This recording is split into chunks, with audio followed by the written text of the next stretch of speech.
Government of India ने जो प्रावधान किए हैं उनका सही स्टेक होल्डर तक पहुंचाना, ये रहा है। मैं खुद एक उद्यमी हूँ और उद्योग प्रकोष्ठ का दायित्व संभालते हुए मैं काफी सोशल फोरम में इस प्रकार की बात रखता हूँ। और बजट का डायरेक्ट संबंध वो रोजगार से है, स्वयं रोजगार से है, उद्यम से है। तो मुझे लगता है कि आप जैसे युवाओं को ये बजट की भाषा तो समझेंगे ही जरूर। वो तो हर पेपर में, न्यूज़पेपर में आपको दिखाई देगी। आप बजट स्पीच सुनते हो, यूनिवर्सिटी स्टूडेंट्स होने के नाते आप उसका स्टडी भी करोगे। लेकिन there are something which is between the lines of budget speech. Budget speech में 1-2 घंटे के स्पीच में सारे कुछ ऑनरेबल फाइनेंस मिनिस्टर कोई रख नहीं सकते हैं। लेकिन मुझे ऐसा लगता है कि between the lines and budget की नहीं, हमारे नेशन की दिशा क्या हो ये तय करने का ये एक साधन है।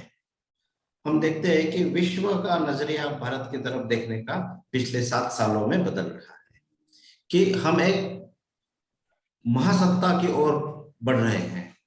विश्व गुरु के नाम से, विश्व गुरु के व्यक्तित्व से हमें पहचानने लगे हैं लोग। अभी भारत के बाहर इंडिया का जो आज का रैंकिंग है वो काफी ऊंचा है। हमारे आदरणीय प्रधानमंत्री नरेंद्र मोदी तो विश्व के लोकप्रिय नेता में पहले नंबर पर है। तो मुझे लगता है कि आत्मनिर्भर भारत की नींव पर हमें आधुनिक भारत भी बनाना है। तो ये तो सिर्फ सरकार का दायित्व नहीं है। सरकार का दायित्व ये है कि अवेलेबल रिसोर्सेस से वो एक दिशा दे, और उस दिशा की तरफ जाते समय हर साल कुछ पड़ाव होते हैं। तो उसमें जितने भी पैसे हमारे पास उपलब्ध है, जितनी आय देश की है, उसमें सही ढंग से उसका एलोकेशन करें। हम लोगों ने ये देखना चाहिए कि पिछले 7 सालों में जो कंसिस्टेंसी हमारी सरकार ने दिखाई है वो कंसिस्टेंसी है बजट एलोकेशन की पॉलिसी में। ग्रोथ ओरिएंटेड पॉलिसी रह चुकी है। इंफ्रास्ट्रक्चरल ग्रोथ में काफी कंसिस्टेंसी है। ये नहीं है कितने भी नेचुरल कैलेमिटीज आई है, कुछ आ गई समझो, नहीं तो ये पेंडेमिक आ गया, फिर भी इंफ्रास्ट्रक्चर बजट पे कोई असर नहीं होगा। इंफ्रास्ट्रक्चरल एक्टिविटी चलती रहेगी, इस प्रकार का काम हमें दिखाई देता है।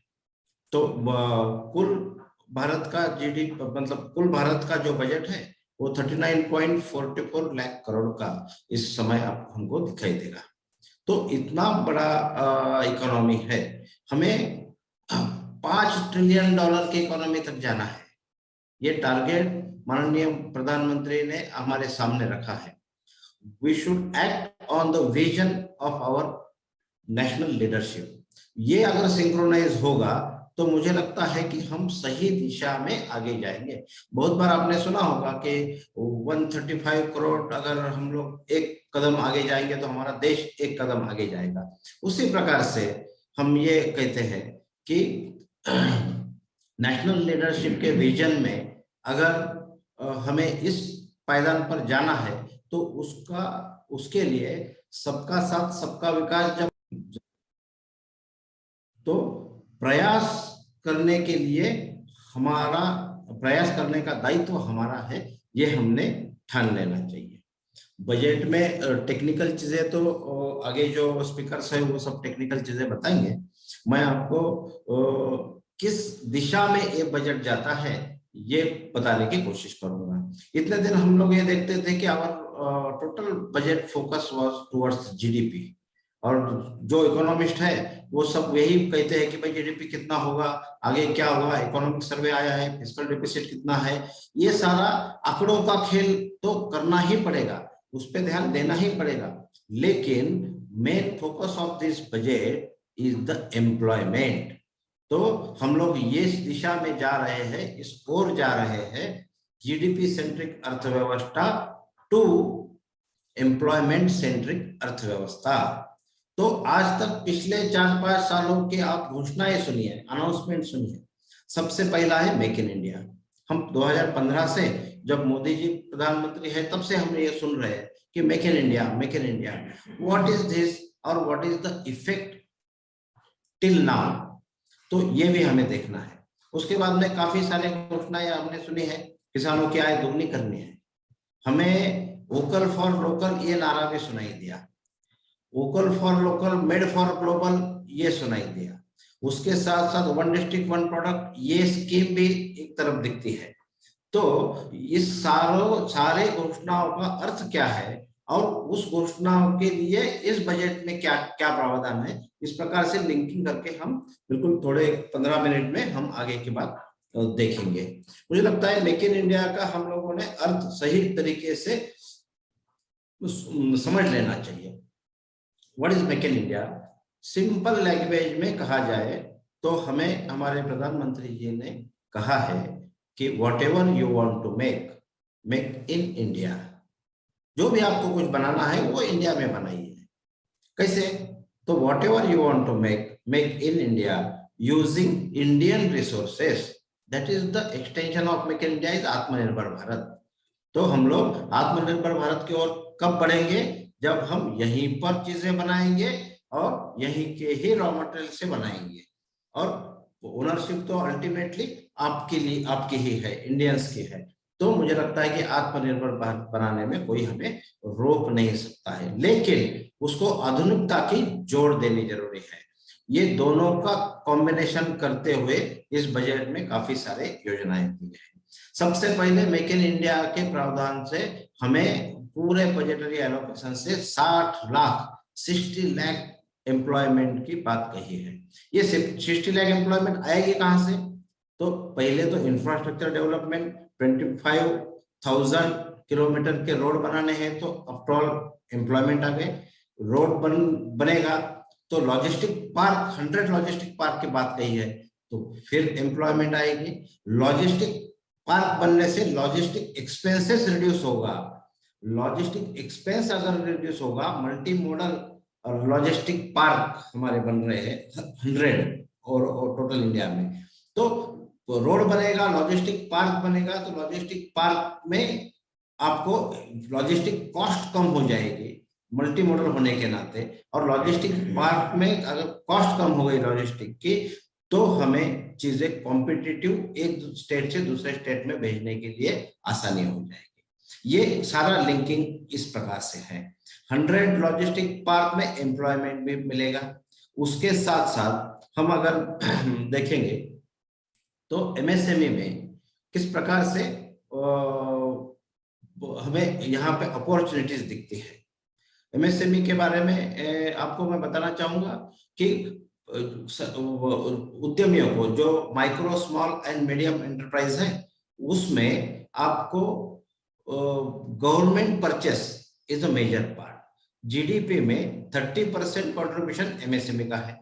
एम्प्लॉयमेंट आज तक अभी जो फिलहाल स्टेज है उसमें 11 करोड़ लोगों को एम्प्लॉयमेंट एमएसएमई सेक्टर ने दी है। और एक्सपोर्ट में 49% एक्सपोर्ट, टोटल इंडिया का एक्सपोर्ट में 49% एक्सपोर्ट इस एमएसएमई सेक्टर का है। बाद में एग्रीकल्चरल सेक्टर आता है। तो मुझे लगता है कि एमएसएमई सेक्टर पर ध्यान देते हुए एम्प्लॉयमेंट को बढ़ावा देने के लिए बात कही है। इंफ्रास्ट्रक्चर हो गया, लॉजिस्टिक पार्क बन गए, उसके साथ साथ PLI scheme, PLI that is production linked incentive. Production link incentive का मतलब ये होता है कि आप भारत में मेक इन इंडिया के स्कीम के अंतर्गत फैक्ट्री लगाइए। फैक्ट्री लगाने के बाद आप प्रोडक्शन की रेट बढ़ाइए, नंबर ऑफ प्रोडक्ट्स आपको प्रोड्यूस ज्यादा से ज्यादा करने हैं। तो इस प्रकार से स्लैब्स डिसाइड होंगे, तो उस प्रकार से स्लैब में आपको इंसेंटिव मिलते जाएगा। आज तक कैपिटल इन्वेस्टमेंट पे इंसेंटिव था, जो भी आप कैपिटल इन्वेस्टमेंट करेंगे उस पर इंसेंटिव। अभी पीएलआई स्कीम में इंसेंटिव प्रोडक्शन के क्वांटिटी पे रहेगा। तो प्रोडक्शन बढ़ेगा, इंसेंटिव मिलने के लिए प्रोडक्शन बढ़ाएंगे तो एम्प्लॉयमेंट बढ़ेगा। Again we come to the employment number. तो 60 लाख कहां से आएंगे? इस प्रकार से आएंगे। तो इसमें वेंडर बढ़ेंगे, एमएसएमई के लिए काफी सारा अपॉर्चुनिटीज इसमें आएगा। 14 सेक्टर के लिए पीएलआई स्कीम अभी दी है। फार्मास्यूटिकल है, इलेक्ट्रॉनिक्स, लार्ज स्केल पर इलेक्ट्रॉनिक्स कंपोनेंट का प्रोडक्शन है, medical device, food products that is food processing पे न, तो उसके बाद में telecom and networking products, textile, automobile auto product, solar PV के मॉड्यूल्स और ड्रोन कंपोनेंट्स, एडवांस केमिकल, इस सब पर इस प्रकार पीएलआई स्कीम लागू की है। पीएलआई स्कीम में आज तक काफी सारे, पिछले साल ही वो चालू हुई, आत्मनिर्भर भारत पैकेज जब आया तब हुआ, तब से काफी सारे सेक्टर में इंडस्ट्रीज के एप्लीकेशंस अप्रूव हो चुके हैं। हर एक सेक्टर में इंडस्ट्री आ रही है।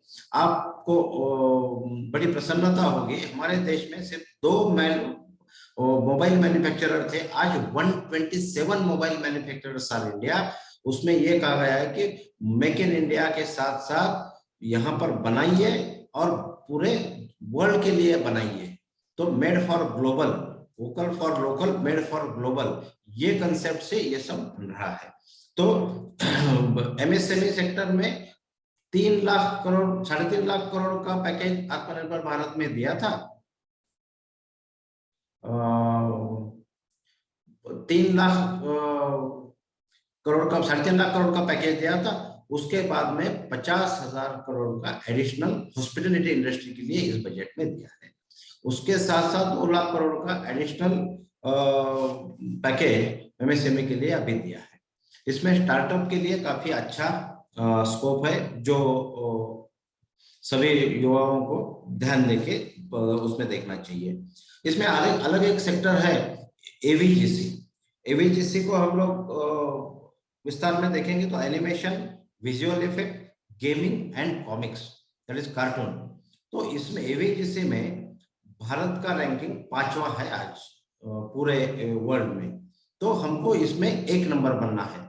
एवीजीसी का मैन्युफैक्चरिंग हब जो है, एवीजीसी हब जिसे कहेंगे, क्रिएशन हब, वो इंडिया होना चाहता है। ये हमारे नेशन का लीडरशिप का विजन है। इस विजन के अनुसार हर एक, क्रिएटिविटी तो हम सब में है, तो क्रिएटिविटी को टेक्नोलॉजी का साथ देने के बाद में उसके लिए फैसिलिटेट करने के लिए हर विलेज तक फाइबर ऑप्टिक का केबलिंग पीपीपी मोड पे, सरकार नहीं कर सकती है पूरा, इसलिए पीपीपी मोड पे उसके टेंडर निकलेंगे। और पीपीपी मोड पे अगर फाइबर ऑप्टिक हर डिस्ट्रिक्ट के हर विलेज तक पहुंचेगा तो मुझे लगता है हर युवा की क्रिएटिविटी को एवीजीसी में हमें अपॉर्चुनिटी दिखाई देगी। तो ये एवीजीसी का मार्केट के लिए, एवीजीसी के लिए अलग से स्किल डेवलपमेंट, अलग से कोर्सेस हो, इसलिए डिजिटल यूनिवर्सिटी का भी प्रावधान किया है। डिजिटल यूनिवर्सिटी एक अलग से कंसेप्ट है जो आपको वर्चुअली दिखाई देगी, और government will initiate that initiative for the boosting AVGC market to the globe. तो इस प्रकार से स्टार्टअप के लिए भी काफी अच्छा स्कोप इसमें दिखाई देगा। ई व्हीकल और एनर्जी में तो काफी बड़ा रिफॉर्म हुआ है। अभी बैटरी स्वैपिंग पॉलिसी इसमें दी है, तो मुझे लगता है कि लोगों के मन में जो चिंता थी कि बैटरी कहाँ बदलेंगे, बैटरी किस प्रकार से चार्जिंग करेंगे, तो वो खत्म हो जाएगी। और उसके साथ साथ बैटरी इंफ्रास्ट्रक्चर के लिए अलग से प्रोविजन, चार्जिंग इंफ्रास्ट्रक्चर के लिए अलग से प्रोविजन की है। डिजिटल बैंकिंग का इसमें बजट में प्रावधान किया है। डिजिटल बैंक, हमारा नेशन का विजन ये है कि हम लोग शहरों में जो बसते हैं वो गांव होने से फाइबर ऑप्टिक का नेटवर्क होने से फैसिलिटीज मिलेंगी, डिजिटल बैंक होने से, डिजिटल करेंसी होने से, और हर एक पोस्ट ऑफिस तो आप सब जानते हैं कि हर एक गांव खेड़े में पोस्ट ऑफिस है, तो उसको बैंकिंग में CBS services, core banking services, जो एसएमएस बैंकिंग है, मोबाइल बैंकिंग है, ऑनलाइन बैंकिंग है, उसके साथ जोड़ा जाएगा। और एक बार अगर डिजिटल बैंकिंग का पूरा नेटवर्क पोस्ट ऑफिस में इंप्लीमेंट हो जाएगा तो हर गांव से आपको irrespective of jurisdiction of PSB, that is public sector bank, इसके जुरिडिक्शन के सिवा all India is a jurisdiction for that post office bank, तो आपको हर एक छोटे से छोटे इंडस्ट्री को, छोटे से छोटे व्यवसायी को, उद्यमी को हर गांव में बैंकिंग सर्विस उपलब्ध होगी। बैंकिंग के बारे में सोचा है सरकार ने, फैसिलिटी के बारे में सरकार ने सोचा है, और स्किल डेवलपमेंट के बारे में डिजिटल यूनिवर्सिटी का भी सोचा है। आप देखो कितनी बड़ी क्रांति इस में होने वाली है। तो इंटरनेट कनेक्टिविटी के लिए 5G का जो नेटवर्क है वो एस्टेब्लिश करने के लिए पूरे प्रयास सरकार के होंगे। इसके बाद सबसे बड़ी चीज इंडस्ट्री के लिए डिमांड क्रिएशन होता है। फैसिलिटी हो गई, टेक्नोलॉजी हो गई, इसके साथ स्किलिंग हो गया, लेकिन डिमांड कहाँ है? ये एबीजीसी की तो डिमांड ठीक है, वो बाहर जाएगा, लेकिन दो चीजें मैं अभी बताऊंगा डिमांड के बारे में। एक तो डिफेंस सेक्टर। डिफेंस सेक्टर में आज तक भारत के रक्षा मंत्रालय हो या पिछले 50-60 साल में जो भी रूलर्स रह चुके, जो सरकारें रह चुके, उन्होंने ये कभी नहीं सोचा कि भारत में ये सारे एमुनेशन, भारत में इक्विपमेंट डिफेंस में लगने वाले वो हम बना सकते हैं। आर्मी हो, नेवी हो या एयरफोर्स हो, तीनों के भी जो भी इक्विपमेंट्स लगते हैं वो डिफेंस इक्विपमेंट हम लोग आज तक इंपोर्ट करते आए। 5 लाख करोड़ का इंपोर्ट का हमारा बजट है, 5 लाख करोड़ का डिफेंस का बजट है। उस बजट में 68% बजट डोमेस्टिक इंडस्ट्री से खरीदना है, ये बजट में डिसीजन लिया गया है। अभी ये 68% में क्या होगा? तो कैपिटल परचेस का जो भी बजट है उसमें 68% पैसा भारत के कंपनी को ही मिलेगा। भारत के कंपनी को तो मिलेगा, तो भारत के कंपनी रेडी है क्या बनाने के लिए, सप्लाई करने के लिए?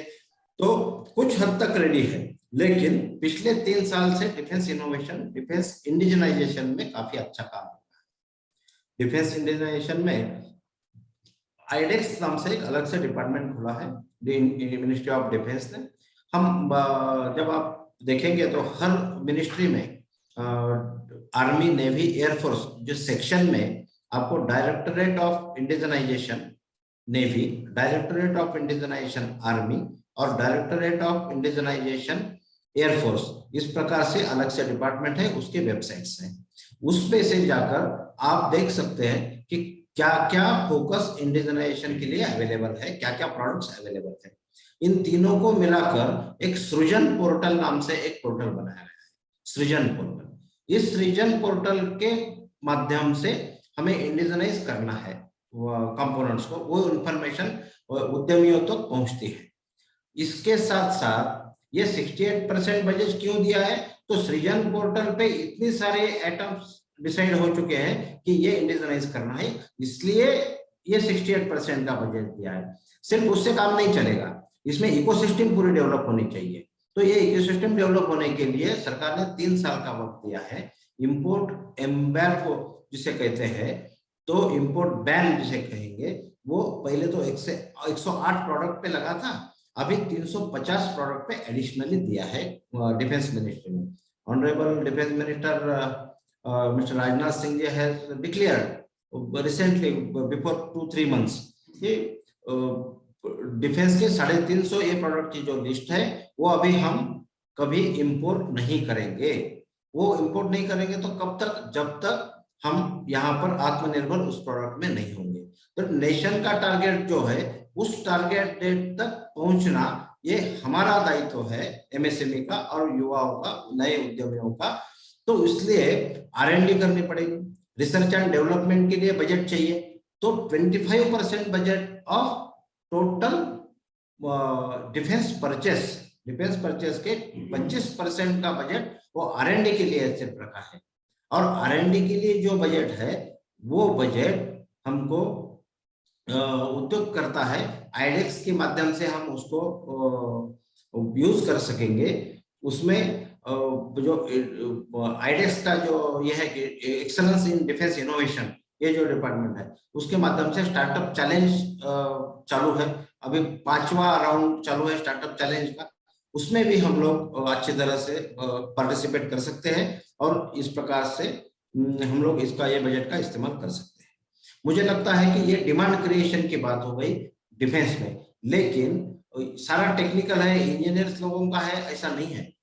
डिफेंस को फूड भी लगता है, डिफेंस को एंटरटेनमेंट भी लगता है, डिफेंस को क्लोथ्स भी लगते हैं, डिफेंस को सारा जो डिजिटल इक्विपमेंट्स है, डिजिटल टेक्नोलॉजी है वो भी लगती है, आईटी टेक्नोलॉजी भी लगती है। तो अन्न वस्त्र निवारा जैसे कहते हैं वो सब लगता है डिफेंस में। तो आपको, आप किसी भी क्षेत्र के स्टूडेंट हो, आप थोड़ा हटकर सोचेंगे और आज तक जो इम्पोर्ट होता था, अभी हम इंडिजिनियस क्या कर सकते हैं और इनोवेटिव क्या कर सकते हैं यूजिंग टेक्नोलॉजी, आप देखिए तो आपको काफी सारा सिस्टम अटल इनोवेशन मिशन के द्वारा दिया गया दिखाई देगा। हर एक कॉलेज में, यूनिवर्सिटी में आपको ही ज्यादा पता है कि अटल इनोवेशन मिशन के इंक्यूबेशन सेंटर्स है, साइंस एंड टेक्नोलॉजी के इंक्यूबेशन सेंटर्स है, एमएसएमई के इंक्यूबेशन सेंटर्स है। इसका इंडस्ट्री और एकेडमिया इंटरेक्शन जब हम करेंगे, इंडस्ट्री को जो चाहिए, इंडस्ट्री के पास इंफ्रास्ट्रक्चर है, सरकार बजट दे रही है, आपसे इनोवेशन की आकांक्षा सरकार को है, तो आप आगे आइए इस प्रकार से। इसके साथ साथ लास्ट का मैं एक सेक्टर लूंगा, वो है एग्रीकल्चर। एग्रीकल्चर में वो काफी सारे स्कीम दिए हैं। वो सबसे पहले हमने ये घोषणा सुनी है कि किसानों की आय दुगनी करनी है। दुगनी करनी है मतलब कभी कुछ कुछ विचारवंतों को ये लगा कि जो दूसरे के विचारों पे जीते हैं, जो तो इस प्रकार से उन्होंने ये कहा कि किसानों की आय दुगनी कभी हुई नहीं, किसानों की आय दुगनी होगी तो दुगने भाव में खरीदना चाहिए सरकार ने। तो ये तो संभव नहीं है, लेकिन उनको कुछ करना तो है नहीं, तो सिर्फ आलोचना करनी है। लेकिन सरकार की मंशा ये है, किसानों की आय दुगनी करने के लिए आपको एग्रीकल्चरल इंफ्रास्ट्रक्चर फार्म गेट पे करना चाहिए। हर विलेज के फार्म के गेट पर इंफ्रास्ट्रक्चर जब बनेगा और वहां पर प्रोडक्शन होगा, वैल्यू एडिशन वहां पे होगा, तो उसमें आपको दिखाई देगा एक scheme, agri infra fund, 1 lakh crore का फंड उसमें दिया है, पिछले साल ही दिया था, उसका इम्प्लीमेंटेशन चालू है। एग्री इंफ्रास्ट्रक्चर के साथ साथ एग्रो एमएसएमई नाम से अलग से सेक्टर बनाया है। अलग वो एग्रो एमएसएमई के अंदर क्लस्टर्स बनेंगे। मेरे पास अगर 10 एकड़ क्षेत्र खेती है, किसी के पास 5 एकड़ है, किसी के पास 4 एकड़ है, सब मिलके अगर कुछ एक आधा जो भी पैदावार आती है उसमें से उसका अगर प्रोसेसिंग हो सकता है, तो हम 4, 5, 10 मिलकर वहां पर प्रोसेसिंग करेंगे और प्रोसेस करके वो प्रोसेस फूड, प्रोसेस जो आइटम है उसको हम एक तो एक्सपोर्ट करेंगे या दूसरे राज्य में भेजेंगे या सिटी में लाकर भेजेंगे। तो लॉजिस्टिक पार्क का कनेक्ट है, किसान रेल का इम्प्लीमेंटेशन है, किसान रेल के लिए भी काफी अच्छा प्रावधान दिया गया है। किसान रेल से लॉजिस्टिक कॉस्ट कम होगी, लॉजिस्टिक पार्क से लॉजिस्टिक पार्क कम हो, कॉस्ट कम होगी। इंफ्रास्ट्रक्चर फंड से कोल्ड स्टोरेज हो, गोडाउन्स हो, टेस्टिंग फैसिलिटी हो, ये सारी चीजें विलेज में निर्माण होगी। इसमें रोजगार कैसे बढ़ेगा, मैं बोलता हूँ आप कितने भी यूनिवर्सिटी में बड़ी शिक्षा प्राप्त किए हो, लेकिन आपको अगर सही मायने में प्रोडक्शन में जाना है तो आपको विलेज की तरफ ध्यान देना पड़ेगा, एग्रीकल्चर की तरफ ध्यान देना पड़ेगा। उसमें डिजिटाइजेशन का काफी बड़ा स्कोप है। उसमें आपको ड्रोन टेक नाम से, ड्रोन शक्ति नाम से योजना अभी सरकार ने इस बजट में दी है, उसमें 10 लाख रुपए तक का आपको ग्रांट मिलेगी। 10 लाख रुपए तक की ग्रांट है, जो एफपीसी या जो किसान ये खरीदेगा वो हमारे गांव के लिए यूज होगा। इस प्रकार से जो प्रोजेक्ट होगा उसमें रेंटल देंगे हम ड्रोन, किसके लिए, तो जो भी सर्वे है या फर्टिलाइजर का स्प्रेइंग है इसके लिए। तो ड्रोन का यूज तो मुझे बताने की जरूरत है नहीं, ड्रोन को आप जानते हैं, ड्रोन का यूज भी जानते हैं, लेकिन use of drone in agriculture sector, तो ये टेक्नोलॉजी से जुड़ा हुआ काम अगर आप करोगे तो उसके लिए अलग से ड्रोन शक्ति नाम से योजना इसमें की है। तो ये सारा लिंकेज है। इस लिंकेज में आपको ये दिखाई देगा, वंदे भारत एक्सप्रेस भी गवर्नमेंट ने दी है। वंदे भारत एक्सप्रेस में 400 ट्रेन के ऑर्डर अभी कंफर्म किए हैं। ये कौन बनाता है, पीएसयू है, गवर्नमेंट के पब्लिक सेक्टर यूनिट्स है, रेल कोच फैक्ट्री, 4 फैक्ट्रीज है, उसमें बनेगा। लेकिन उसमें ये कहा गया है कि पूरे के पूरे कंपोनेंट स्वदेशी हो। तो 400 फैक्ट्री 400 रेल के जो भी कंपोनेंट है उसको मिलेगा। और दूसरी चीज ऐसी है कि एक तरफ से हम लोग रेल पूरी इंडिजिनाइज कर रहे हैं। आईआरसीटीसी में एक आईआरसीटीसी जो हम लोग रेल में जाते हैं तब फूड मिलता है, कुछ चीजें मिलती है खाने की जो आईआरसीटीसी सप्लाई करती है। तो आईआरसीटीसी ने यह भी निर्णय किया है कि जो रेल में बिकेगा, जो पेंट्री कार में बनेगा, वो भी पूरा स्वदेशी हो। तो ये भी डिसीजन हो चुका है। तो आप देखिए इस प्रकार से डिमांड क्रिएशन के लिए सरकार मदद कर रही है, फैसिलिटी देने के लिए सरकार मदद कर रही है, इंफ्रास्ट्रक्चर देने के लिए अलग अलग योजनाएं बनाई रही है, और स्किलिंग देने के लिए भी योजनाएं हैं। मैं टैक्सेशन ये वो इसमें नहीं जाना चाहता हूँ, मैं जाना चाहता हूँ कि अपॉर्चुनिटीज क्या है, हम किस दिशा में जाना चाहिए। तो युवाओं के लिए रोजगार का मतलब ये नहीं है कि सेंट्रल रेलवे में मैं बाबू बनूं, या कलेक्टर ऑफिस या डीएम ऑफिस में मैं कुछ तहसीलदार बनूं। सरकारी नौकरी ये उसका उद्देश्य नहीं है। हमें आत्मनिर्भर बनना है, हमें स्वावलंबी बनना है, स्वावलंबी भारत का एक बड़ा स्तंभ बनना है। इसके लिए हम क्या कर सकते हैं, तो ये सारे अपॉर्चुनिटीज को इकट्ठा देखकर हम भारत को आत्मनिर्भरता की ओर किस तरीके से ले जाना है, तो ये सोचने के लिए अभी आज का ये इतना विषय काफी है। आप जब फिर से आप बोलेंगे कि किसी एक टॉपिक के ऊपर अगर आपको किसी को या डिफेंस हो, रेलवे हो, या किसी टॉपिक पे आपको इंडस्ट्री के जानकारी चाहिए तो आप संपर्क बिल्कुल कर सकते हैं।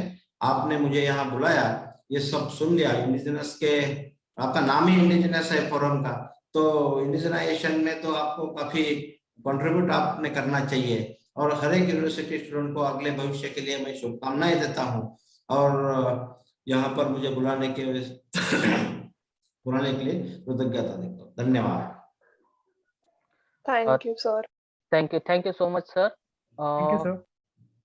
Now, I would like to welcome our next speaker, Mr. Abhishek Malhotra ji. Before he could start his session, I would like to tell you about him. He has done graduation in economics from DU, masters in economics from the University of Hyderabad, now pursuing PhD in economics from the University of Hyderabad in the field urban economics and infrastructure development. He had previously worked as a research analyst for HUDC research project and later worked as research analyst with IIM Ahmedabad. Since last year, he is working as a consultant with the Chief Economic Advisor, Ministry of Finance, Government of India. He has published various newspaper articles and research papers in national and international journals. He had represented India as a delegate in Indo-Asian Youth Summit and went as a youth delegate to Bahrain to represent India. He had also been participated in Kautilya Fellows Program representing India and was selected in the top 10 delegates at the end of the event. So, Mr. Abhishek Malhotra ji, sir, I would like to request you to take this session ahead.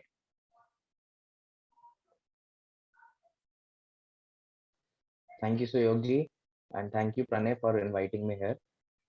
First of all, I would like to on our videos, we could have a more interactive session. Pradeep sir has already covered, the basics of the budget. He has already told. So I am assuming that most of the audience are from economics background. Is it right, Suyog ji? Yes, they are from commerce background.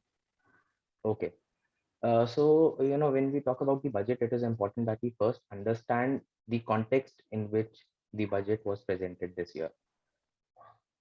So, 3 points that we need to remember is that this is the third year of the pandemic.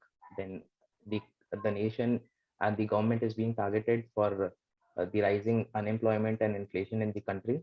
And along with this, 5 states will be witnessing election in the next, in this month, in fact. So in this context, the budget is being brought and people were expecting the budget to be more populist, that it will affect the masses and transfers will be made to the people. but nothing of that sort has happened in this budget.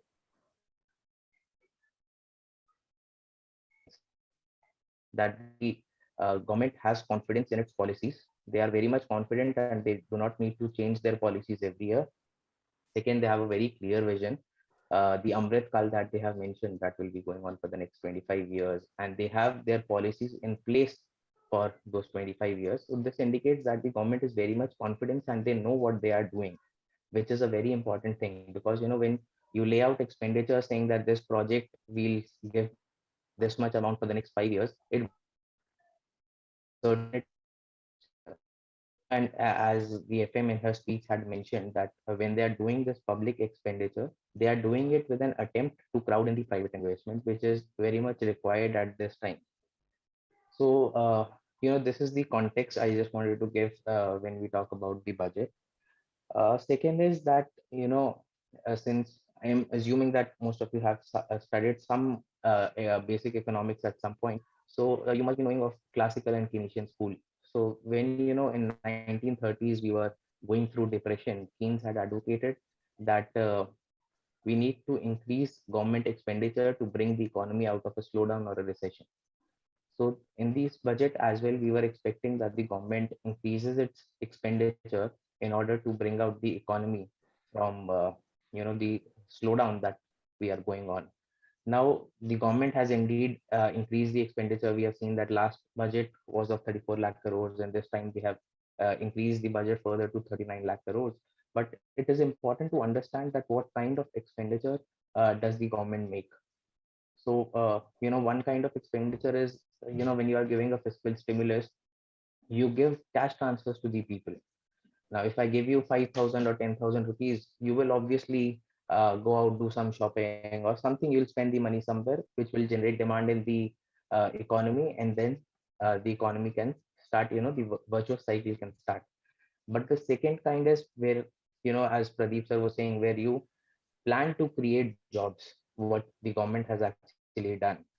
Now, what happens is when you plan to uh, generate jobs, it will obviously, when a person gets a job, the demand will increase. But this is a better policy thinking of the long run, because when you generate demand through jobs, you not only generate demand, but you are preparing yourself to sustain at that higher demand level. So, the government has made it very clear in their budget that they are not bringing out this budget for some short gains, but they have a long-term vision for which they are setting the stage at this moment. Now, infrastructure development and its benefits, Pradeep sir has already mentioned. But just to give a brief of, like, people say everything in the long run, but what now? We live in the present.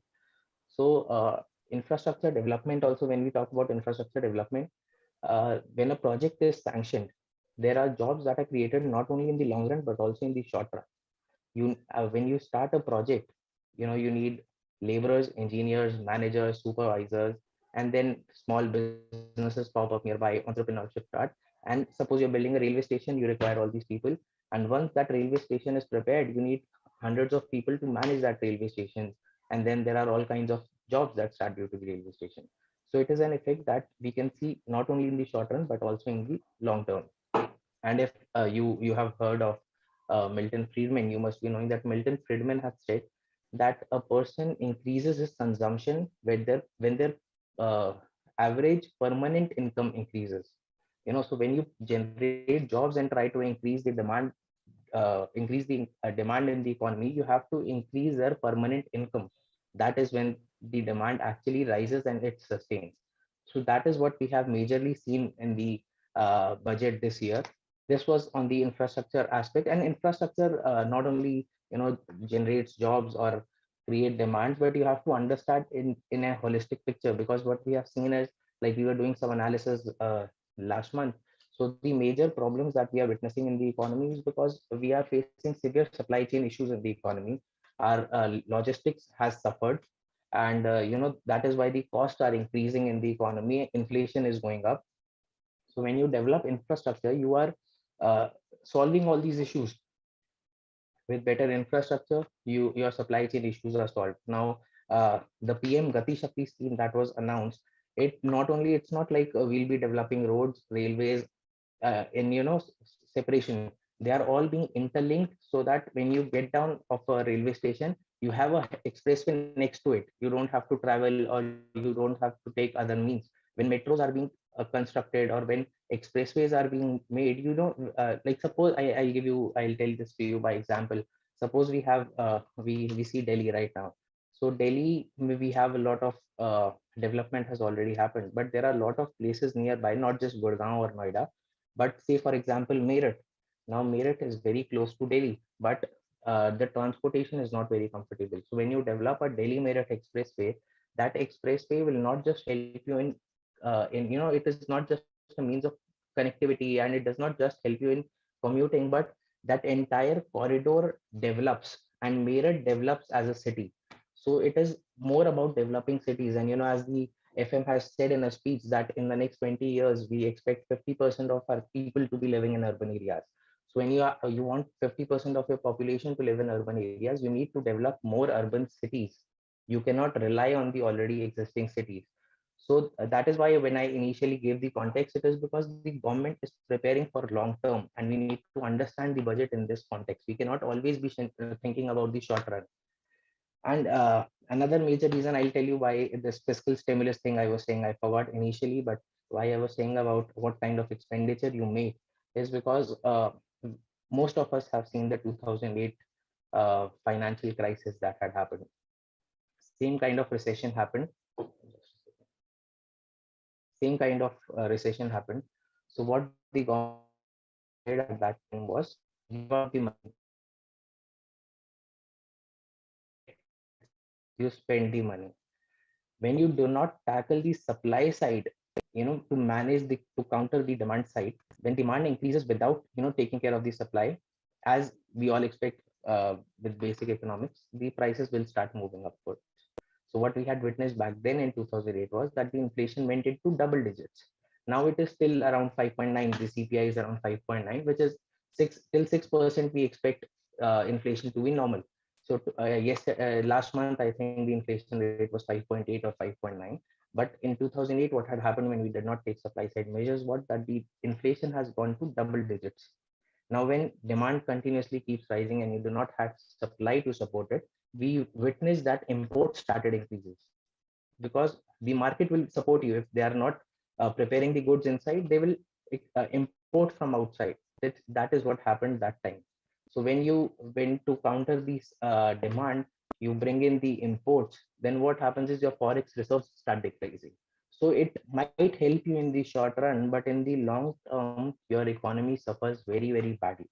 Now, this time we have seen everyone must be reading the newspapers. So the government has very much focused on the supply side reforms, as Pradeep sir had also mentioned about MSMEs and PLI schemes. So the government has very much focused on the supply side reforms, because if increasing demand, as again I'll bring up an economic theory, is the Say's law. The classicals had said that supply creates its own demand. So when you have supply, automatically, because when you have supply, you to bring up that production level, you are automatically employing people. And when you employ people, those people generate demand. So demand will in turn come in, but you should have supply to counter that demand, because if you do not have that supply, inflation and forex reserves will become a bigger challenge for the country. I'm not getting into the numbers as of now, because Pradeep sir has already mentioned about the numbers, so I won't get into numbers as of now. But the next thing is, then the most things that you must have heard of is the public expenditure being in the form of capital expenditure.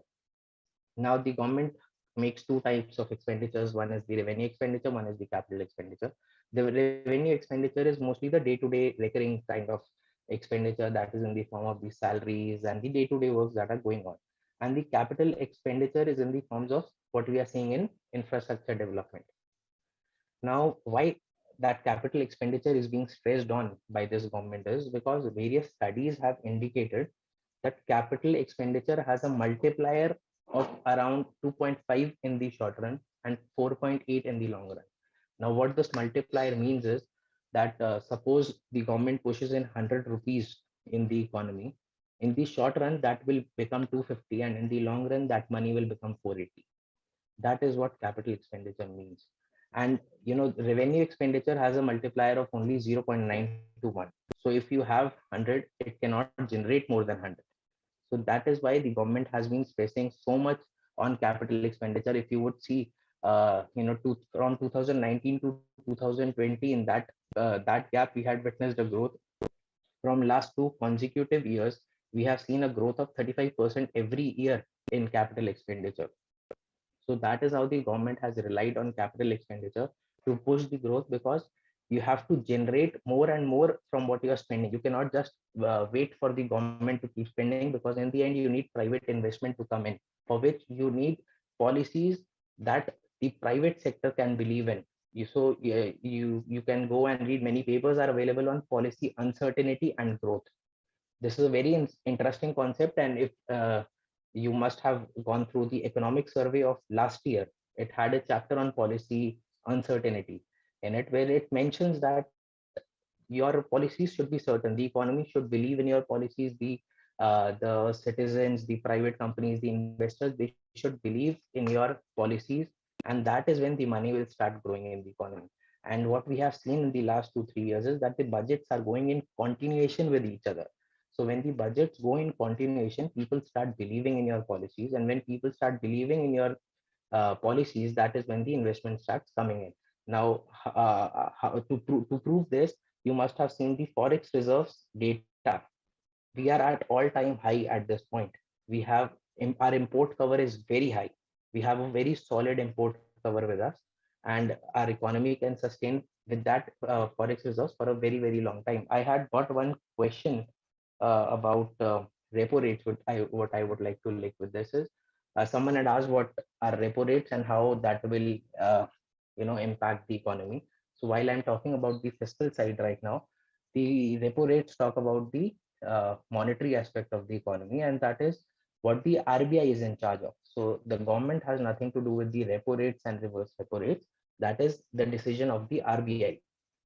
But I'll just tell you very briefly of how that will affect the economy, is because since it is linked with the inflation rate, because people have been saying that the RBI has maintained an accommodative stance, and that is why we are witnessing the inflation. But there are two logics behind that. The first is the RBI needs to maintain an accommodative stance because they need to push out the money in the economy to make sure that there is liquidity in the market, so that demand can be generated. Now, when inflation will obviously go up when you keep on pushing the money. But what happens is, when repo rates is something that the rate that the RBI charges on the money that it lends to the public sector banks or the commercial banks. So when that repo rate increases, the commercial banks will stop taking money from them. Stop in the sense, they'll reduce the money that they take from the central bank. And when they reduce the money that goes into the hands of the people in the form of loans or whatever they lend out to the common people, that will also decrease. Liquidity will decrease. It will reduce demand, and inflation will come down. So when the government plans a policy, or when the RBI plans a policy, they have to make sure that what is their current requirement at the moment. Why inflation is rising, there is no doubt in that, but as I said, it is in a comfortable band. So the need right now is to increase demand in the economy, and that is why the RBI has maintained a accommodative stance for now. I had seen a hand up. I just got a notification, so I don't mind taking questions in between as well. Pranay, should I take Yes, questions yes, in between or just yes, in yes. the end? How do you Sure, sure. suggest it? If anyone has a question in between also, they can keep asking. It helps the flow to go on, because in the end, if I am asked a question about something else, I might not be able to explain it that well. But once it comes in between, it's easier to explain. So if anyone has a question till now, they can ask, or we can take up in the end. Yes, Okay. if anyone have any questions, you can ask. Yes, Hate is raising Yes, their sir. hand. Yes, yes, you Sir, can like, continue. I don't have the doubt regarding the topic you are telling us. I have doubt regarding MNREGA's budget reduction of 25%. So why is it? Because it is one of the most important sector which has to be focused by the government, because to make up the employment or to build up a strong economy. So why has the government reduced 25% of the budget? Uh, Yes, so here Manrega is a very important component, obviously, but you know what you are saying is what you've read in the newspapers. So 25% reduction is based on the when you are comparing the revised estimates with the budget estimates of this year. So when you are making the comparisons, you compare the budget estimate of the last year with the budget estimate of this year, because revised estimate for this year's can be changed, you know, based on the demand. So Manrega yeah. is we get a what do you say, real-time data for Manrega based on the work that is demanded and the work that is created. Okay, so you know, even in this year, if we see that the demand is the Manrega demand is increasing, people are demanding more work, I'm sure the budget will go up. So we should only compare budget estimates with budget estimates, not the revised estimates with the budget estimates. Okay. You're comparing that you're comparing the revised estimates with the budget estimate. That is why you're seeing the 25% difference. Yes, sir. Thank you, sir. Any other?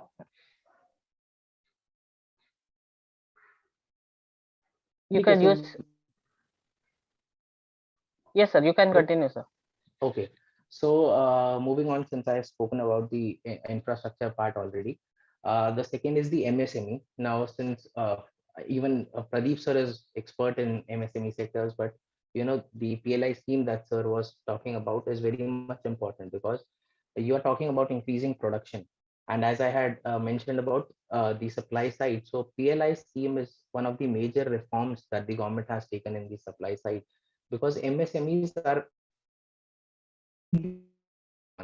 and if the governments would not have come out with the PLI schemes or with the credit line schemes, and you know the ramp program that has been announced this year in the budget, you know, you cannot make sure that the MSME survives a pandemic like this, because MSMEs take a lot of loans when you know they are running their businesses, and when the demand has increased. Yes, yes, the local bond. I'll get into the bond market later. So when the PLI schemes, what I was saying is 14 sectors at Sir has mentioned already. So PLI schemes may, when you give incentives based on the production, what happens is that the companies want to increase their production continuously.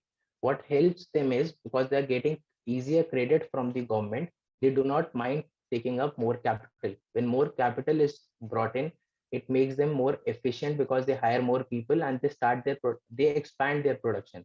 So you must have heard of the increasing returns of scale. That increasing returns come in and their costs are reduced significantly. So not only are they prepared to survive a pandemic like this, but they are also prepared to compete in domestic as well as the global markets. So that is the aim that the government is focusing on, to make our MSMEs very strong and resilient, not just to survive in the domestic markets, but also to compete in the global markets, because it is time that you know we capture the global markets to survive competition that is going on. You must have seen our exports have been rising tremendously even during the pandemics, which has not happened previously, but we are seeing a rise in our exports in this pandemic. So that is a result of the policies that the government has been following from last couple of years. When you see your production continuously rising, your exports rising, your economy already becomes strong. And you know the private investors and the foreign investors, they are continuously observing, and the money is flushed in the economy only based on the performance of these sectors. Now, there are a lot of questions over why do we have micro and small industries, and then we have large industries, but we are missing that gap of medium industries. Now, I had got a question on this as well. So when we talk about micro, small, and large, what happens is that the government focuses more on micro and small industries, because micro and small industries need continuous support to survive in the markets. That is why what happens is, it is not like we have a missing medium kind of a problem in the economy. What happens is that in order to take the benefits what the micro and small sector small industries are getting, the companies prefer to open up another micro small rather than going into the medium sector. Like suppose you are getting a benefit till the time your company has a turnover of 5,000 crores. Now, the minute your turnover increases little over 5,000 crores, your 5 crores, your benefits go. So what the company rather prefers to do is open another firm with some kind of a name, operate in the same area or probably just next building or on different floors to get in the benefits and then increase the production. But they do not accept that they have crossed the barrier of micro small. That is why we see that people talking about the problem of missing middle, but it is not missing middle. It is because the incentives that the micro and small get and the people wanting to take those benefits, that this happens. Now, to counter this, what the government has been doing is they have been they are increasing the limits that the micro and small have. I think I'm not an expert in this field, but the government earlier had a ceiling till 1 crore, then it was extended to 5 crores, and now they have increased it further, is what I know of. If I'm wrong, Pradeep sir can correct me on this. So that is how the MSME sector is going up. Then for the youth and for the startup sectors also, Pranay had sent me a couple of questions. So if you see the startup sector, uh, the sunrise opportunities that the government has identified, artificial intelligence, drones, geospatial mapping. So all these sectors are the sectors that will be the center in the next few years or probably in the next decade. So the government has identified those sectors and they have allowed startups in those sectors today itself.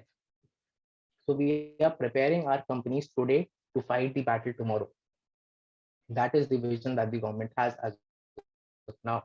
And similarly in defense, we have never seen startups participating, but this time startups have been allowed in defense R&D as well. So that is a brief of what I think. I am running out of time. Abhishek Ranjanji is a very good friend of mine. He has switched on the camera twice. So I would stop here. Youth is Abhishek Ranjanji's field, so I think I'll not get into that. And then if there are any other questions, I'll take it at the end of the session. Yes, thank you so much. Thank you so Thank much you, sir. for your wonderful session.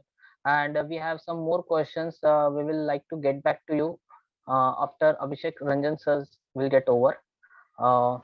So now I would like to welcome our next speaker, Mr. Abhishek Ranjan ji. So Abhishek Ranjan ji is an educational sector professional having 9 years of experience. He worked with the government schools on principal leadership, teachers motivation and the system transformation related projects in Rajasthan, Uttar Pradesh, Bihar and Madhya Pradesh. He worked with the organization like Piramal Foundation, STIR Education and worked in 8 aspirational district program of Niti Aayog in different capacity. Before moving to the development sector, Abhishek sir worked with New Delhi-based think tank Dr. Shama Prasad Mukherjee Research Foundation as a research journalist for 2 years. He did LLB from the University of Delhi. He has a deep interest in the public policy and the development discourse and is passionate about the working to facilitate the better implementation of policies at the large scale in order to ensure the inclusive development. So I would like to hand over this session to you, Abhishek Ranjan sir. Please carry forward. Thank you so much Abhishek ji हमारे साथ हैं और बहुत अच्छा लगा, काफी detail में बहुत सारे, मैं इसलिए जानबूझ के मैंने प्रणय जी से रिक्वेस्ट किया कि पहले अभिषेक जी को सुनना चाहता हूं और प्रदीप जी ने बहुत अच्छे से एक हॉलिस्टिक मैनर में जो डेटा ही नहीं बल्कि चीजों को बहुत प्यार से समझाया भी हमें। मुझे लगता है कि बहुत यूजफुल इंफॉर्मेशन थे। इंटरप्रिटेशन जो है वो बहुत इंपॉर्टेंट होता है, नहीं तो अदरवाइज हम उसको लगता है कि एक लाइनों का कुछ बजट में कुछ मेंशन किया गया है, हम उसको उसी तरीके से लेते हैं। क्योंकि मुझे प्रणय जी ने कहा है कि केवल एजुकेशन पे बातें करनी है, तो मैं भी केवल एजुकेशन पे बातें करने वाला हूँ। मुझे याद है बजट के दिन शाम में एक मैसेज आया कि बजट का मेंशन बजट डॉक्यूमेंट में कितने कहाँ पे है, थोड़ा मुझे कुछ चाहिए, डेटा चाहिए। सो जब सर्च करने गए तो किसी ने बताया कि 4-5 ही तो बातें लिखी गई है उसमें, 4-5 लाइनें हैं, उसमें क्या नया है, उसमें कुछ ज्यादा है नहीं। बट मैं यहाँ पे कुछ चीजें बताना चाहता हूँ। आई होप मैं ज्यादा टाइम नहीं लूंगा, बट कुछ इंटरप्रिटेशन और कैसे उसके पीछे की जो फीलिंग्स हैं, जो उसके पीछे का काम है, वो मैं आपसे शेयर करने वाला हूँ। दो बातें हैं जो हमेशा लोग डिबेटेबल होता है कि government is not focusing on education, first thing is, and the second thing is कि गवर्नमेंट तो बजट ही नहीं देती। ये दो एक ऐसा सवाल है जो मुझे लगता है कि बहुत डिबेटेबल टॉपिक होता है, और अगर आप मेन डिस्कोर्स में देखेंगे तो आपको पता चलेगा कि जो ओपोनेंट्स हैं गवर्नमेंट के, या जो इनफैक्ट कि बहुत सारे एक जनरल परसेप्शन भी है कि इस सरकार का शिक्षा पे कोई जोर नहीं है, शिक्षा के बजट घट रहे हैं, बहुत सारी बातें। मैं आपको कुछ फैक्ट शेयर करना चाहता हूँ, and I am very happy to share that कि इस बजट में जो स्कूल एजुकेशन का जो अमाउंट है वो अप्रॉक्स 15.63% बढ़ा है, और उसी तरह से डिपार्टमेंट ऑफ हायर एजुकेशन का अगर आप बजट देखेंगे तो उसमें भी 6.46% का एक ग्रोथ देखने को मिला है। अगर आप थोड़ा इंटरप्रिटेशन इसको और थोड़े डिटेल में जाते हैं कि अगर आप डेटा वाइज बात करेंगे तो सोशल सेक्टर पे गवर्नमेंट का जो टोटल एक्सपेंडिचर है, टोटल खर्च है, वो लगभग अगर आप आंकड़ों के हिसाब से बात करेंगे तो लगभग 32.85 लाख करोड़ रुपीस है। और ये 32.85 था 2014 एंड 15 में। 2021 एंड 22 के बजट, ये जो एक्सपेंडिचर का जो डेटा है वो बता रहा है कि इसका जो डेटा है वो 71.61 लाख करोड़ है। बट इसमें जो एजुकेशन का जो रेशियो है वो उसको जानना बहुत जरूरी, इंटरेस्टिंग है कि एजुकेशन जो 2014-15 में 3.5 लाख करोड़ खर्च हो रहे थे, जो कंबाइंड सोशल सेक्टर का जो एक्सपेंडिचर है, स्पेशली जिसमें स्टेट एंड सेंटर दोनों के अगर कवर कर लेते हैं, फिर भी वो डबल हो गया 2021-22 तक, और अभी ये 6.97 लाख करोड़ है। बट अगर आप परसेंटेज के हिसाब से देखेंगे तो आपको एक इंटरेस्टिंग फिगर मिलेगा, और वो ये है कि लगभग 10%, मतलब अगर पिछले 10-15 साल का डेटा, 10 साल का लगभग डेटा देखेंगे तो टोटल सोशल सेक्टर का जो बजट है उसका 10% एजुकेशन पे खर्च हो रहा है, 10%। और अगर जीडीपी के हिसाब से देखेंगे तो इसमें स्लाइटली एक डिफरेंस नजर आता है कि जहां पे 2014-15 में 2.8% टोटल जीडीपी का खर्च हो रहा था एजुकेशन पे, वो उसमें 0.3% का इंक्रीमेंट हुआ है, और अभी 3.1 के आसपास में पिछले 2 सालों से वो दिखाई दे रहा है। अब इसमें एक चीज समझने वाली बात है कि हमारे लिए क्या जरूरी है जानना। हमारे लिए दो बातें जानना बहुत जरूरी है, खास करके जो बजट में हम अमाउंट को अगर देखते हैं, रेशियो को देखते हैं, कई बार हम बोलते हैं कि वो घट भी गया। एक चीज है जो जानना हमारे लिए जरूरी है कि जो सेंट्रल गवर्नमेंट का जो से है स्कूल एजुकेशन या हायर एजुकेशन पे, अगर आप देखेंगे तो पॉलिसी फ्रेमिंग तक कुछ ज्यादा है, या जो उसके अपने इंस्टीट्यूशन से उसको चलाना उसकी मेन रिस्पॉन्सिबिलिटी है।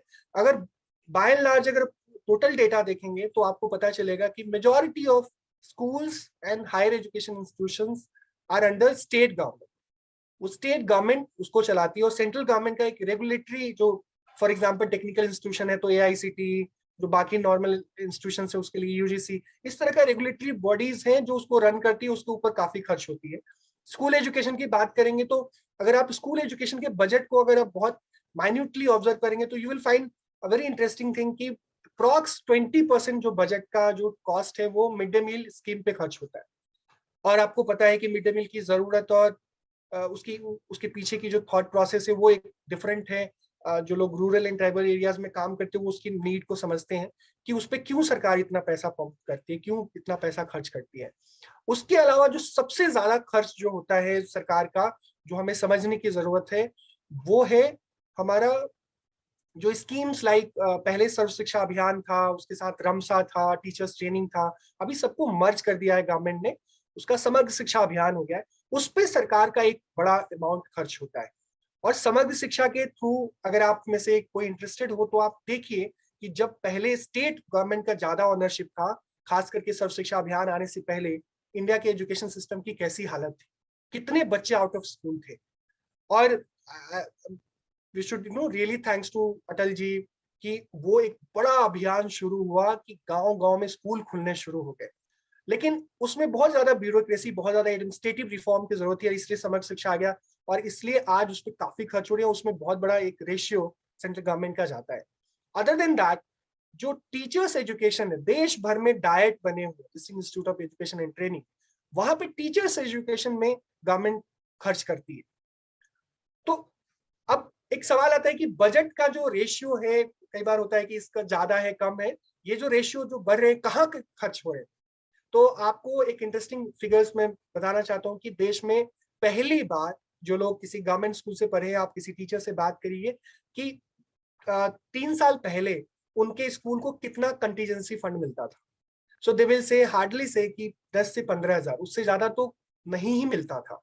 बट आज जस्ट बिकॉज ऑफ समग्र शिक्षा, देश के तमाम government school they are receiving minimum 12,500, जिसके पास 15 से 25 बच्चे हैं अगर स्कूल में, दे आर रिसीविंग मिनिमम 12,500 और मैक्सिमम बच्चों के अकॉर्डिंगली उनको पैसे मिल रहे हैं सो दैट वो छोटी छोटी जरूरतों को पूरा कर पाए। पहली बार, अगर आपके पास डेटा हो तो आप मुझे करेक्ट कर सकते हैं, कि देश में पहली बार सेंट्रल गवर्नमेंट ने स्पोर्ट्स के लिए स्पेशली फंड एलोकेट किए, लाइब्रेरी के लिए पहली बार पैसे एलोकेट किए गए। आपको पता है कि टॉयलेट्स की क्या हालत थी। तो ये जो पैसे हैं, जो बजट में जो budgetary allocate,